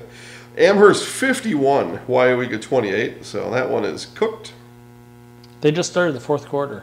Yeah. Miami Dolphins over there. Yeah. So if you're the Miami coach, do you kick the field goal to set the record at 73 points? Well, I would have. That's an NFL record. I just think that's a little bit different. And what were the Broncos ever going to do about him kicking a field goal? What were they going to answer with? All that I know is that the Broncos gave up 70 points, and they're a 3-point favorite in Chicago this week. I think that tells you what you need to know. The Bears have five secondary out this week. And I'm thinking to myself, they didn't have any secondary before this week. What's it going to be like this week? Russell Wilson's going to throw for 400 yards. And probably going to run for 150. Or have 400 all-purpose, something. If the Bears lose this week, Eberflus is done. Like, I don't think he They can. might just fire him right now. Yeah. When's their bye? You know when that is? I don't know. A lot of these coaches get fired during the Monday after the game coming into the bye week. I will say though, usually when the firing happens. I am a Bears fan, and like Yeah. I understand how ridiculous it is, and like we've already gone to like the acceptance part of grief. It's week 4 of the NFL season. Your 12 steps, your 7 steps in that one. But what's really spicy is that the Panthers are also winless, and the Bears get their draft pick this year. So hope on the horizon in the years to come. Marshville Tigers score, Jason. Tigers win 6-0 at Wisconsin Rapids. They ruin the Red Raiders' homecoming tonight with 2 field goals. Well, they ruin it because nobody scored the whole game. For that team, yeah. You score 0, you put yourself in real jeopardy to lose. Nobody made the end zone that night. Yeah. But now they're gonna get all dusted off, and they're gonna go throw toilet paper around town, and then they're gonna go have some spaghetti at somebody's house tomorrow afternoon, and then go to a dance. It's kind of the routine, right? Yeah. Go eat maybe. Yeah, I mean, Or we go always to some dinner somewhere. Yeah, we always went out to some restaurant. Okay. Maybe if you're a real classy dude, you'll take your lady over to Blue. Scotty's Pizza. No, in Weston, right? Blue, the steak, Blue. What am I thinking? What's the steak place in Weston? Isn't it called Blue something? Oh no, it's called. What am I thinking of then? Yeah, there is a steakhouse. It's not Blue though. It's. Well, if you're real fancy, you'll take your homecoming date over there. Yeah, I have a $200 gift card. Well, and that's about a dinner for 2, maybe 2.5 with an appetizer. Well, 2 if you don't get drinks, I would say. Oh, okay. Yeah. Right, because it's been a while since I've been there. It's $70-$80 cut of steak. Yeah, worth it. Yeah, oh no, it's good. It's worth it. It's good. The drinks are $15 a piece, right? Because they're fancy. Yeah, and... I've taken my homecoming date there before. Now, what's the name of the place? It's You sure it's not Blue Steakhouse? Are you sure? Yeah, I'm sure. Hold on, I'll find it. I'll look it up. Maybe we'll give them a little plug here, especially if I'm really messing up their name. I was probably there in 2019 or 18. It's been a few years, so maybe the place I'm thinking of was there, and then it's not there anymore. I don't know. Okay, so Auburndale now, after the Abbotsford punt, is going to have the ball at their own 45. Wish. Okay. Wish is the Blue. steakhouse. What am I thinking of with Blue? Oh. Wish. Yeah. It was real good. I went there with last time I was there was with my friends John and Rebecca Spiros. Had a nice time there. State Representative Spiros. It's his district. Yeah. Over in that neighborhood. Okay, so Auburndale has the ball. And the Chargers just fumbled. But they got it back. Okay, so sorry. Yeah, Auburndale with the ball at their own 45. Minute and a half. 91 seconds. And they have a kicker. He's made a field goal of some distance tonight, 35-ish. But they're going to throw to the end zone or to the middle of the field, and it's completed. There were 2 guys in coverage, and they were both giving up 6 inches to that receiver. Yeah. And he had no trouble. He went up and high pointed that ball. Good on him, but he had no trouble coming down with that. No. All the way down to the 23. And I don't want this to sound bad. Okay. But it is a Division 6 football team. Yeah. Running routes because there was 2 guys who were running the same route. Yeah. It worked. It worked out. Yeah, and the coverage went to the intended receiver, but just height discrepancy, wide open in the flat, but wide open over here too. Almost intercepted though. I mean, if you're Abbotsford, let them score. You can score in 50-some seconds. Yeah, because at this point, so when I say 23, it's a 40-yard field goal from here. Abbotsford with an injured player. That's still pretty far. It is far, but the one he kicked that would have been good from 40. Abbotsford with an injured player. That was he had the pass defensed, and now he's laying on the ground. Do you know what I miss about field goals? Barefoot kickers. Mm-hmm. Who do you think was the last one? Rich Carlis. Carlis was barefoot. Did the Giants have a barefoot kicker in the 80s? Maybe. I don't know. I seem to think of one there. Yeah, Rich Carlis. Yeah, and their feet are always just white, like they never see the light of day unless they're kicking. Well, and it had to hurt. It had to hurt. Yeah, man. You know? Like how is that a thing? Who takes their shoe off and think, I kick a lot better this way? My skin exposed slapping the football with in that Denver, force. it's freezing. Yeah. You get stepped on all the time. Like, I don't know. Spencer Columbus looking to put this away, Dan. Minute 15, they've got the ball in the security health plan red zone, and they're going to be down to about the 7 with just a minute left. They can almost kneel it from here. I don't know if Nakusa has any timeouts. It doesn't look like it. So they can let this wind to under 40 and kneel it and go to homecoming as winners for the first time this year. So you haven't won a game this year. Yep. I think you feel like punching it in. Yeah, but what if you fumble it? Then you keep playing. Well, then you challenge Nakusa to score an extra point. Now, victory formation in Spencer. Yep. They've been waiting all year for this. Coach Jason Gorst and his Rockets celebrate on the field as they win their first game in 2023. Congratulations, Rockets. It's a fun thing to win on homecoming. Yeah, absolutely. Fun thing. And you can see, the sidelines are going nuts. Just wild, aren't they? Just wild. One of the few places where they put the home team goes to the non-bleacher side, so they get no support behind them from the home crowd. It's very rare to see that. Yeah. But they've always been on that non-bleacher side. That's really strange. Yep. Oh well. Yeah, well, they got a win out of it tonight, and they've been very successful from that side of the field too. Maybe it's a superstition thing. First on Auburndale. Okay. Yeah, let's get back to action here. In the red zone. It's like they are at the 11-yard line. Okay. 6.5 left. Hortonville at the DC Everest 44. Still leading by 2. All kinds of things happening here. The trees are in trouble. The trees are in trouble. Okay. Where do we say they're at the 12? Auburndale? Yeah. At the 12. Okay.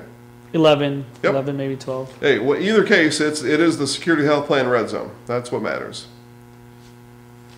Promises made. Yep, plain and simple. Plain and simple. Yep. And they keep them, too.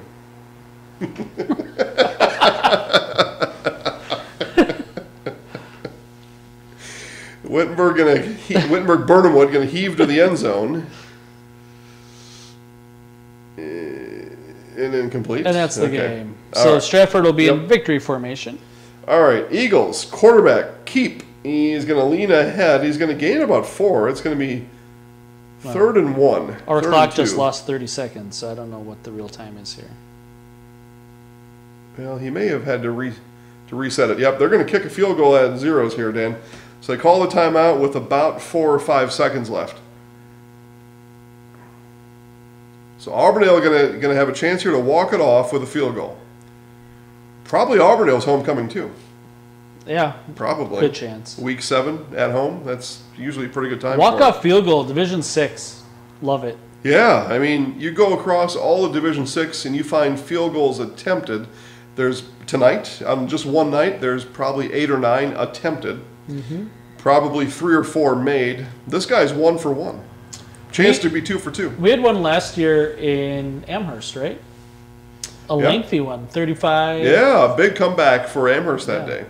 Big comeback. Do you think he makes this? Yeah. I do. Yeah, he was really solid on the one I saw before. Looks like the right hash. This from about 2022. They Abbotsford's they iced him. Listen, Jake Natmiller knows he can't take the timeouts back to Abbotsford.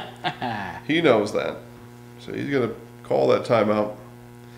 And in high school, you can call, if you got 3, you can call all 3 in a row.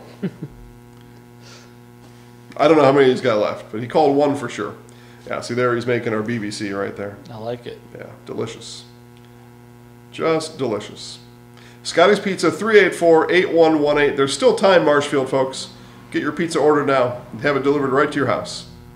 What's that, Scotty, right there? That is Scotty, yep. All right. And his niece Tessa right there. Part-time during the summer. Now she's in college. Where'd she go? UWL, I think, lacrosse. Okay. Sounds about right. If I was her, that's where I would have went. I don't know. Flags all over the place Yeah, in there's a lot Schofield. of flags being thrown over Not there. sure what happened. Okay, so 3 sides. This will be the last play of the game. Last play of regulation. Auburndale lining up to win it about a 22-yard field goal. From the right hash. Right hash, right-footed kicker.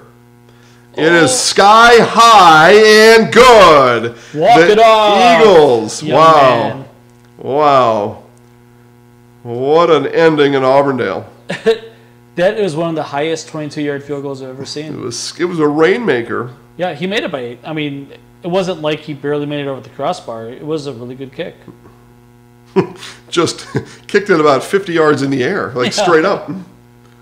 Not that far, but, Yeah, you have the kicking block. It's easy to get under it. 30, 40 feet in the air anyway.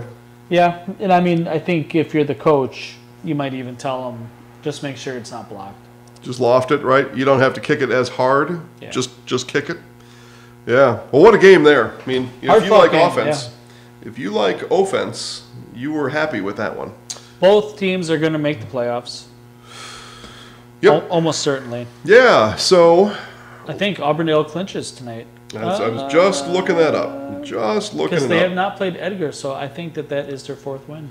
Well, I will tell you.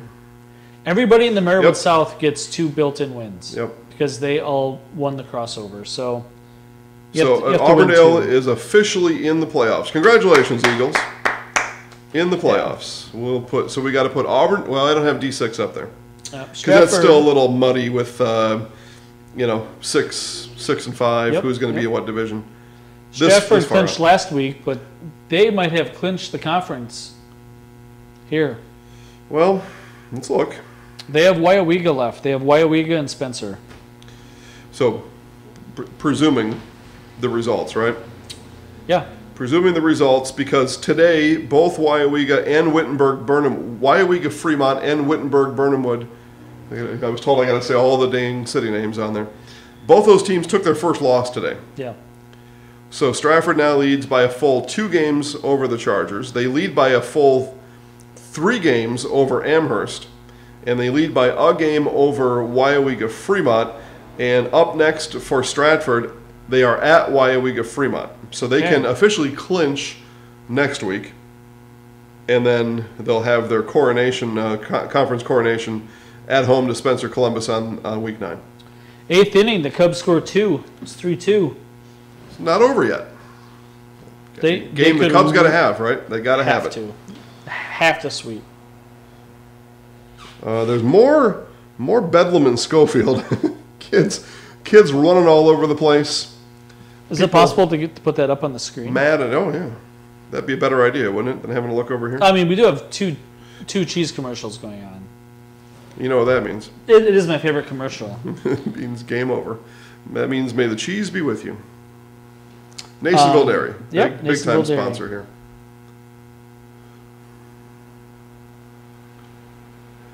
Let's see here. Where are here are the trees? Right here. Okay. Your wish is my command. So Hortonville's going to get the ball. Just over 4 minutes left, and they sport a 2-point lead. All right. Precarious 2-point lead on the road. Almost on your way home to Schofield. Yeah. Where has this Everest offense been? It's all year though. It's not been good. I know it. All year it's just been missing, and that's a tough one to absorb too because Coach Tim Strelo is an offensive mind. Yep. So that's a tough one for me to give an explanation for. Yeah. And probably Tim as well. He probably has a tough time explaining it also. All right, so Muskego, we talked about them earlier. Should be a lot of finals here. Yeah. I think. Muskego in a close one at Arrowhead. Arrowhead's usually pretty good. I don't know what they are this year. Yeah, Muskego, Mukwonago, and Arrowhead, and Homestead, all 4 of those teams, just quality all the way through and through, and all within a few miles of each other. It's like Muskego's up a touchdown. So I'm looking at Score Stream. It says it's JV football. I think it's just labeled wrong. Okay. Oh, yeah, probably. I think this pizza's calling my name yet. Yeah. Looking for some Thorpe. Man, Thorpe 8-man football is a force. Mm-hmm. We went to Athens last year for Thorpe Athens, and Athens got run off their own field. Yeah, they thought they were the real deal, and then Thorpe came in, playoff ineligible Thorpe. Yep. This year, Thorpe plays Athens at home, beat them 52-0, probably similar to last year. Yeah, not a surprise there. Not really. And with those pesky Newman Cardinals out of the way, Thorpe probably eyeing up a trip to state. Yeah, we don't talk much about 8-man football, but there are a lot of teams that are undefeated and nobody really knows what's what. We don't, because if it's not us, nobody's putting them on anywhere. Yeah. That's a shame. But and maybe expected. Some of those football fields, there are no press boxes, there's no internet, and I can attest that it's almost impossible to do if you don't have those things. Right. We talked about Franklin. They won 42-0 tonight. Yep. Sabres are on the map. Medford 40, Hodags 8. Okay, so that sets up a Medford-Mosney game next week for conference. It's next week? Yep. They don't leave it to week 9? Thought I was told it was next week. I'm sure it is. Yeah, and it's those two for conference every year, right? Yeah. Yeah. It's those two, and then it's everybody else who's playing for third place. Year in, year out. Let's take a look. I got it right at my fingertips. Yep. Yeah, they let Merrill finish off Mosney at the end of the year. I think winless Merrill this year. Yep, winless Merrill. Yeah. So yeah, Medford Mosney for conference next week. We'll be there live. No, that's a monster game. Oh. Well. It's the game of the year in the conference, and it's really not that close. Yeah, nobody knows it too. Yeah. I got a Colby final. Okay. Loading. Against Colby Marathon. How about 35-0? Colby Hornets. I believe that. Yep. Colby clinches a playoff berth. Put them on the map. Yep. New Richmond 35, Menominee 7. New Richmond is stacked. Boy, this oh boy. year. Yeah. We saw New Richmond tear right through North, Memorial, and Marshfield, are all in our network. We saw all three of those games. Yeah. Yeah. River Falls 28, Shy High 27. That's a final. Yeah, close game. River Falls always has a competitive football team, it seems. Yep. Good programs. Hurley North Stars win again. I think they're undefeated again this year. Here they go. Here they go. They beat the Unity Eagles tonight, 28-20. It's a long drive. Unity to Hayward. It's a long ways. On a bus, that's got to be 2.5 hours one way. Must be a conference game. I don't know. I have no idea. Middleton's not on there yet. 2 minutes left. Everest went for the block on the punt. They don't get it, but they get a bad punt out of it, and they're going to take over from midfield. 2:14 left. Everest trails by 2. So if you're watching us, obviously you see that game on the screen. If you know somebody that you think should be watching that game, let them know. And I think, Dan, we're down to just this one game now. Okay. Hudson beat your Huskies. Last check, 44-14. The Eau Claire football school is struggling a little bit this season. Yeah, they sure are. All right, we're going to make this Everest game on the screen a little bit larger. Make us just a little bit smaller, which I think is going to be okay. Whoa. Hit the right button here. You know what? We'll do it like this.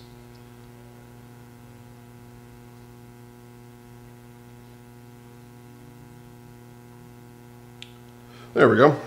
Okay. So we all watched. This is our last game, Dan. Last game of the night.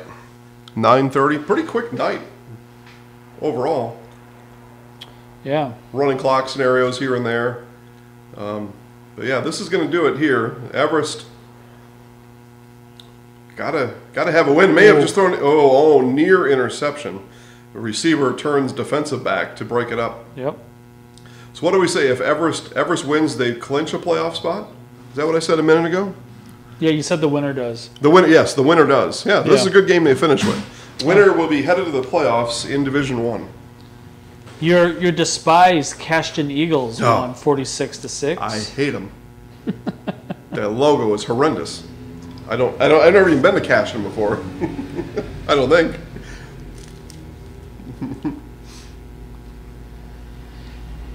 Amherst game is still going, maybe 57-36. Yep, no defense. There's not been a lot of defense tonight. In the other games where it's been low scoring, it's just poor offense. Yeah. If you somehow got incredibly good odds at the over-under at 90.5, and you took the under, you lose. So, old man Bill down at the corner store tried to trap you into a bad bet, into a bad beat. Bad Beats is incredibly good on Van Pelt. Yep. So good. So good. Spash beat East 42-7. Kimberly over Neenah 21-0. Everest just converts a third down. They're down to about the 30. Kaukauna beat Appleton North 7-0. Whoa. Okay. Big game next week, Dan, for us. Big game. Yeah. Big game. Because now North has 2 losses. Kaukauna has already beaten Neenah, who each have 1 loss. And then Kimberly comes in with none. Yep. And so, because we do tiebreakers around here for conference championship. Fond du Lac, where are they at in that picture? Well, they were just beginning to Oh, that's right. to play those bottom teams. That's right. So, but they had already taken 2 or 3 losses. They beat Kaukauna, though. Yeah. Yeah, that's right. Okay. Oh, open receiver just... Yeah, just missed on the throw. Yeah. Missed on the throw. Otherwise, that might have been 6 and might have been the game. I mean, I wonder how good the kicker is. You know, over the kicker. years, they've had good kickers, but from here, this is a 51-yarder. Yeah, so that's too much. Too much. Hey, our Wapaka Comets won yesterday. Yesterday, beat New London. Yeah. They scored a pick. They had a pick 6 in the third quarter to take the lead, and then added another touchdown to seal it up on the road at New London. Beat the Bulldogs. Coach Bennett Hansen feeling pretty good. They are nearing playoff status. They were a playoff team a year ago, though. Yeah. Screen set up for the Smart Greens. Play. Oh, just had to break one arm tackle. Couldn't do it. So it's going to be third down, third and a couple. Yeah, it's about a 45-yarder from here. Yeah, still too far. 46. I mean, if it was your only choice. Well, if your kicker can't kick it, you can't kick it. Yeah. He knows exactly how far you can make it from. Right. The coach knows. Yep. Coach, before the game, it hit a 54-yarder. No pads on. No pressure. Third and 5.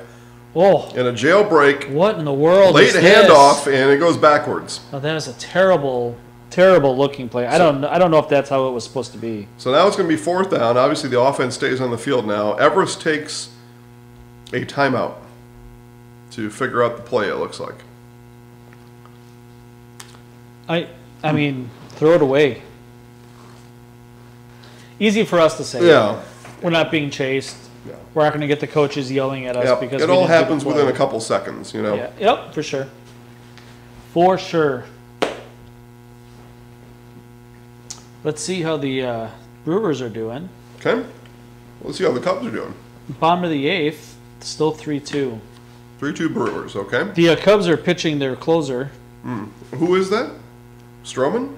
Alzolay. Oh, is Stroman still on that team? Yeah. Oh, okay. I think he's going to start Oh. tomorrow, because I think he was going to start game 2 or something. You know, they're trying to line up their pitchers for the offseason. Dan, they're going to kick a 49-yard field goal here. Love it. Everest. I love it. 49-yarder with a minute left. They're down by 2. They do have a soccer team. They do have a boys soccer team who lost at Marshfield yesterday. I tell you what, if this kid hits a 49-yarder to go to the playoffs, run naked down Main Street.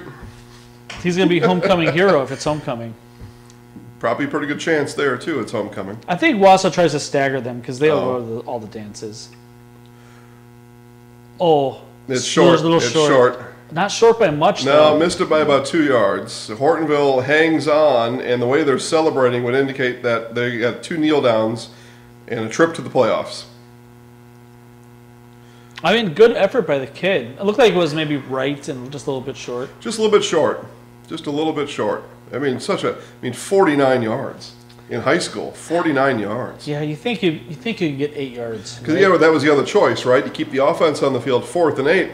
But I've known Tim for a little while.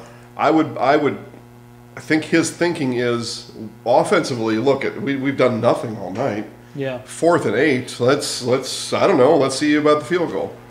And if they don't lose 3 yards in that last play. Yeah. Then the field goal is good. Yeah. Or the offense stays out for 4th and 4 or something. Yeah.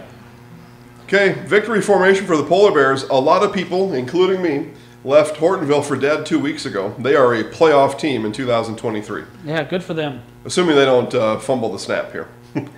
I mean, if Everest has That two timeouts, then they would get the ball back. But it looks like they have 0.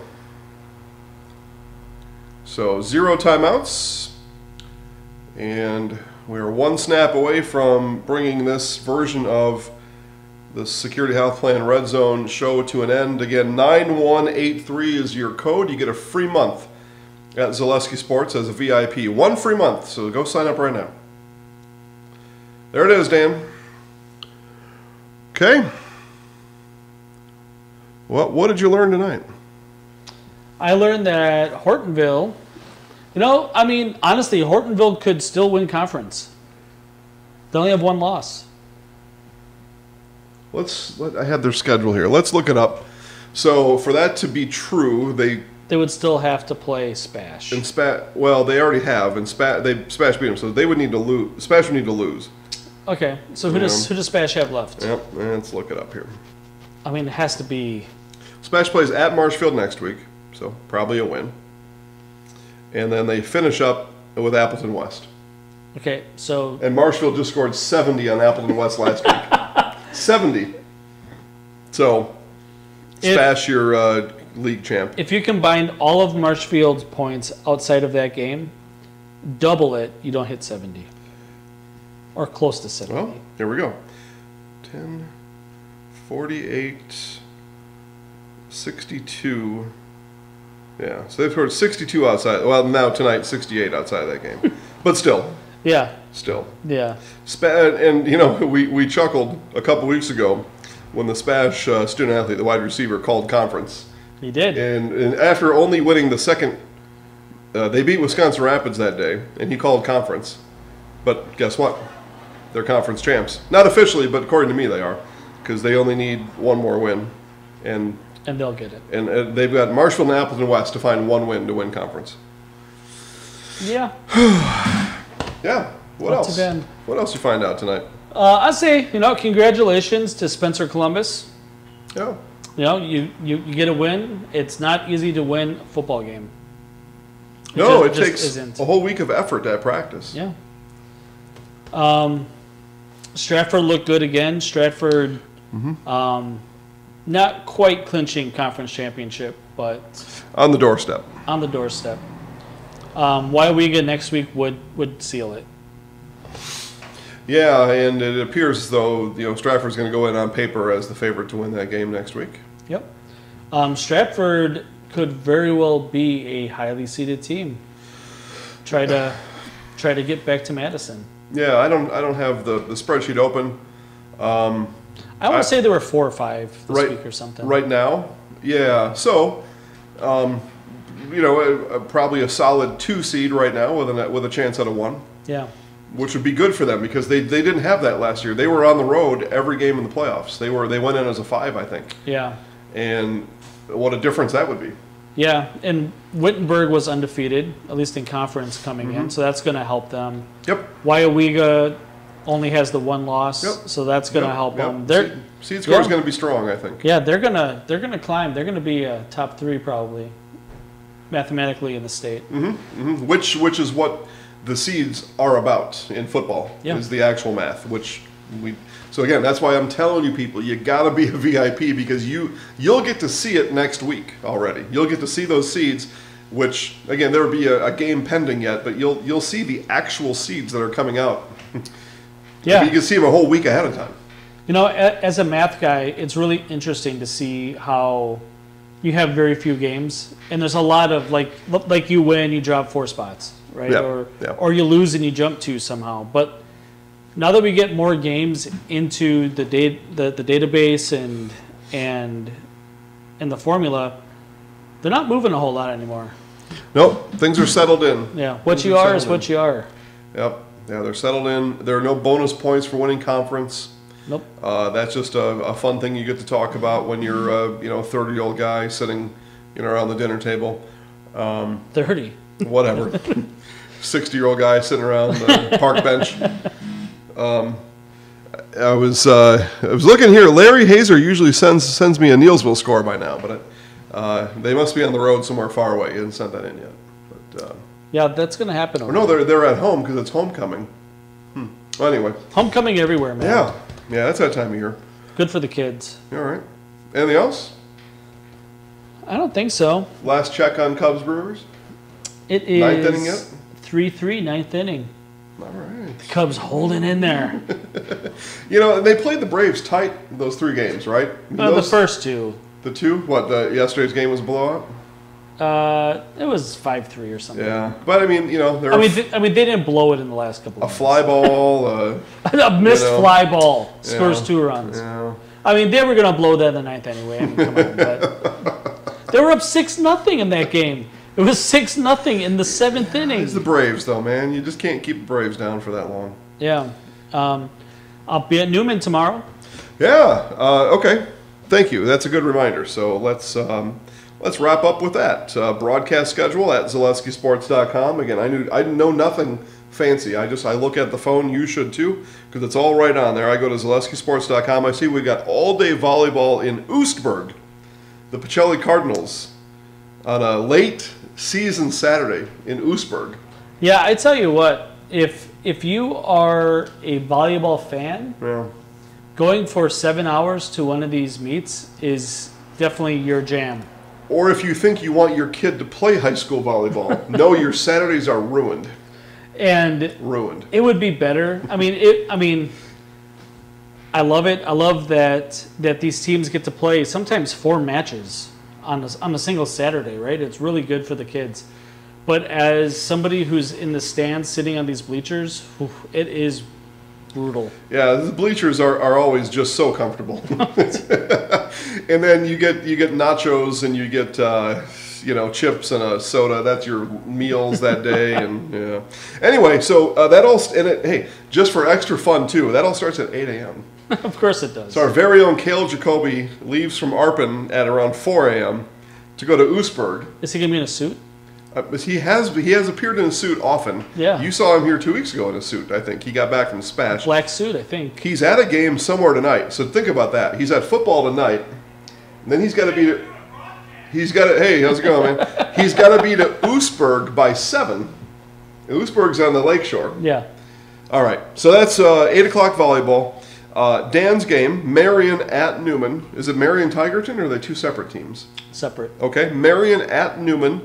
8-player football. Kickoff is at 1 o'clock from over at Newman High School. So if you're in the area, stop down and say hi to Dan up in the press box. Hey, I officiated at Marion High School. Oh. And I almost died 3 times tripping over the infield dirt, where the dirt meets the outfield, because this diamond comes halfway across the football field. The lip of the grass, they call it. Yeah, that, and right? they don't cut it, right? So you go from, it's like a 2-inch. It's a 2-inch difference. Well, they play in a regular football field tomorrow. Yes, they do. So, and then our Saturday ends at 6 o'clock with Pacelli, the Fighting Cardinals, at the Kingdom Prep Lutheran Wolves, I think, is what they are. But Kingdom Prep Lutheran for sure. 6 o'clock kickoff. So you get all day volleyball and 2 football games, all for the price of exactly 0 at ZaleskiSports.com tomorrow. Saturday. You can buy me a burger. Whoever comes up. Come up, yeah. Yeah. Buy me a burger. Yeah, let me. I'm going to send along a couple T-shirts with you too. Maybe right. maybe you can have some collateral. You could trade a shirt for a burger. I like it. Or something. I'll give you a couple of them as you leave the door here today. All right. Well, there you go. That's it. Those are my last words. Just the schedule. Yeah. So we're going to be at Kekana next week. Yeah, big one. Big one. We are going to be live Wednesday. Yes, live on Wednesday, right here. Right Just here. got to figure out what we're going to talk about, but we got a few days to figure that out. We got so much to talk about. Well, maps. We're going to talk about maps. We're going to talk about maps. Talk about you signing up to be a VIP. You got to do it. Because the fun thing about it is you get to go around work and you get to be the sports expert because all you did was just pay, in this case, 0 with code 9183. And you get all the information. You don't have to tell anybody where you got it.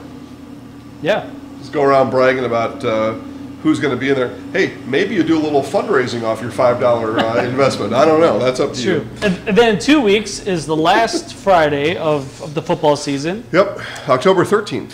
And we might be here with maps, and who knows? Yeah, we're going to be here for a long time that night, and then we'll reappear at 3 o'clock in the afternoon with coaches from all over the area, plus a special appearance from the WIA confirming all the stuff that they do wrong. I talked about that with our media relay. We joke about those things, right? Yeah. But anyway, okay. So that's it, guys. Have a great night. Talk to you next time.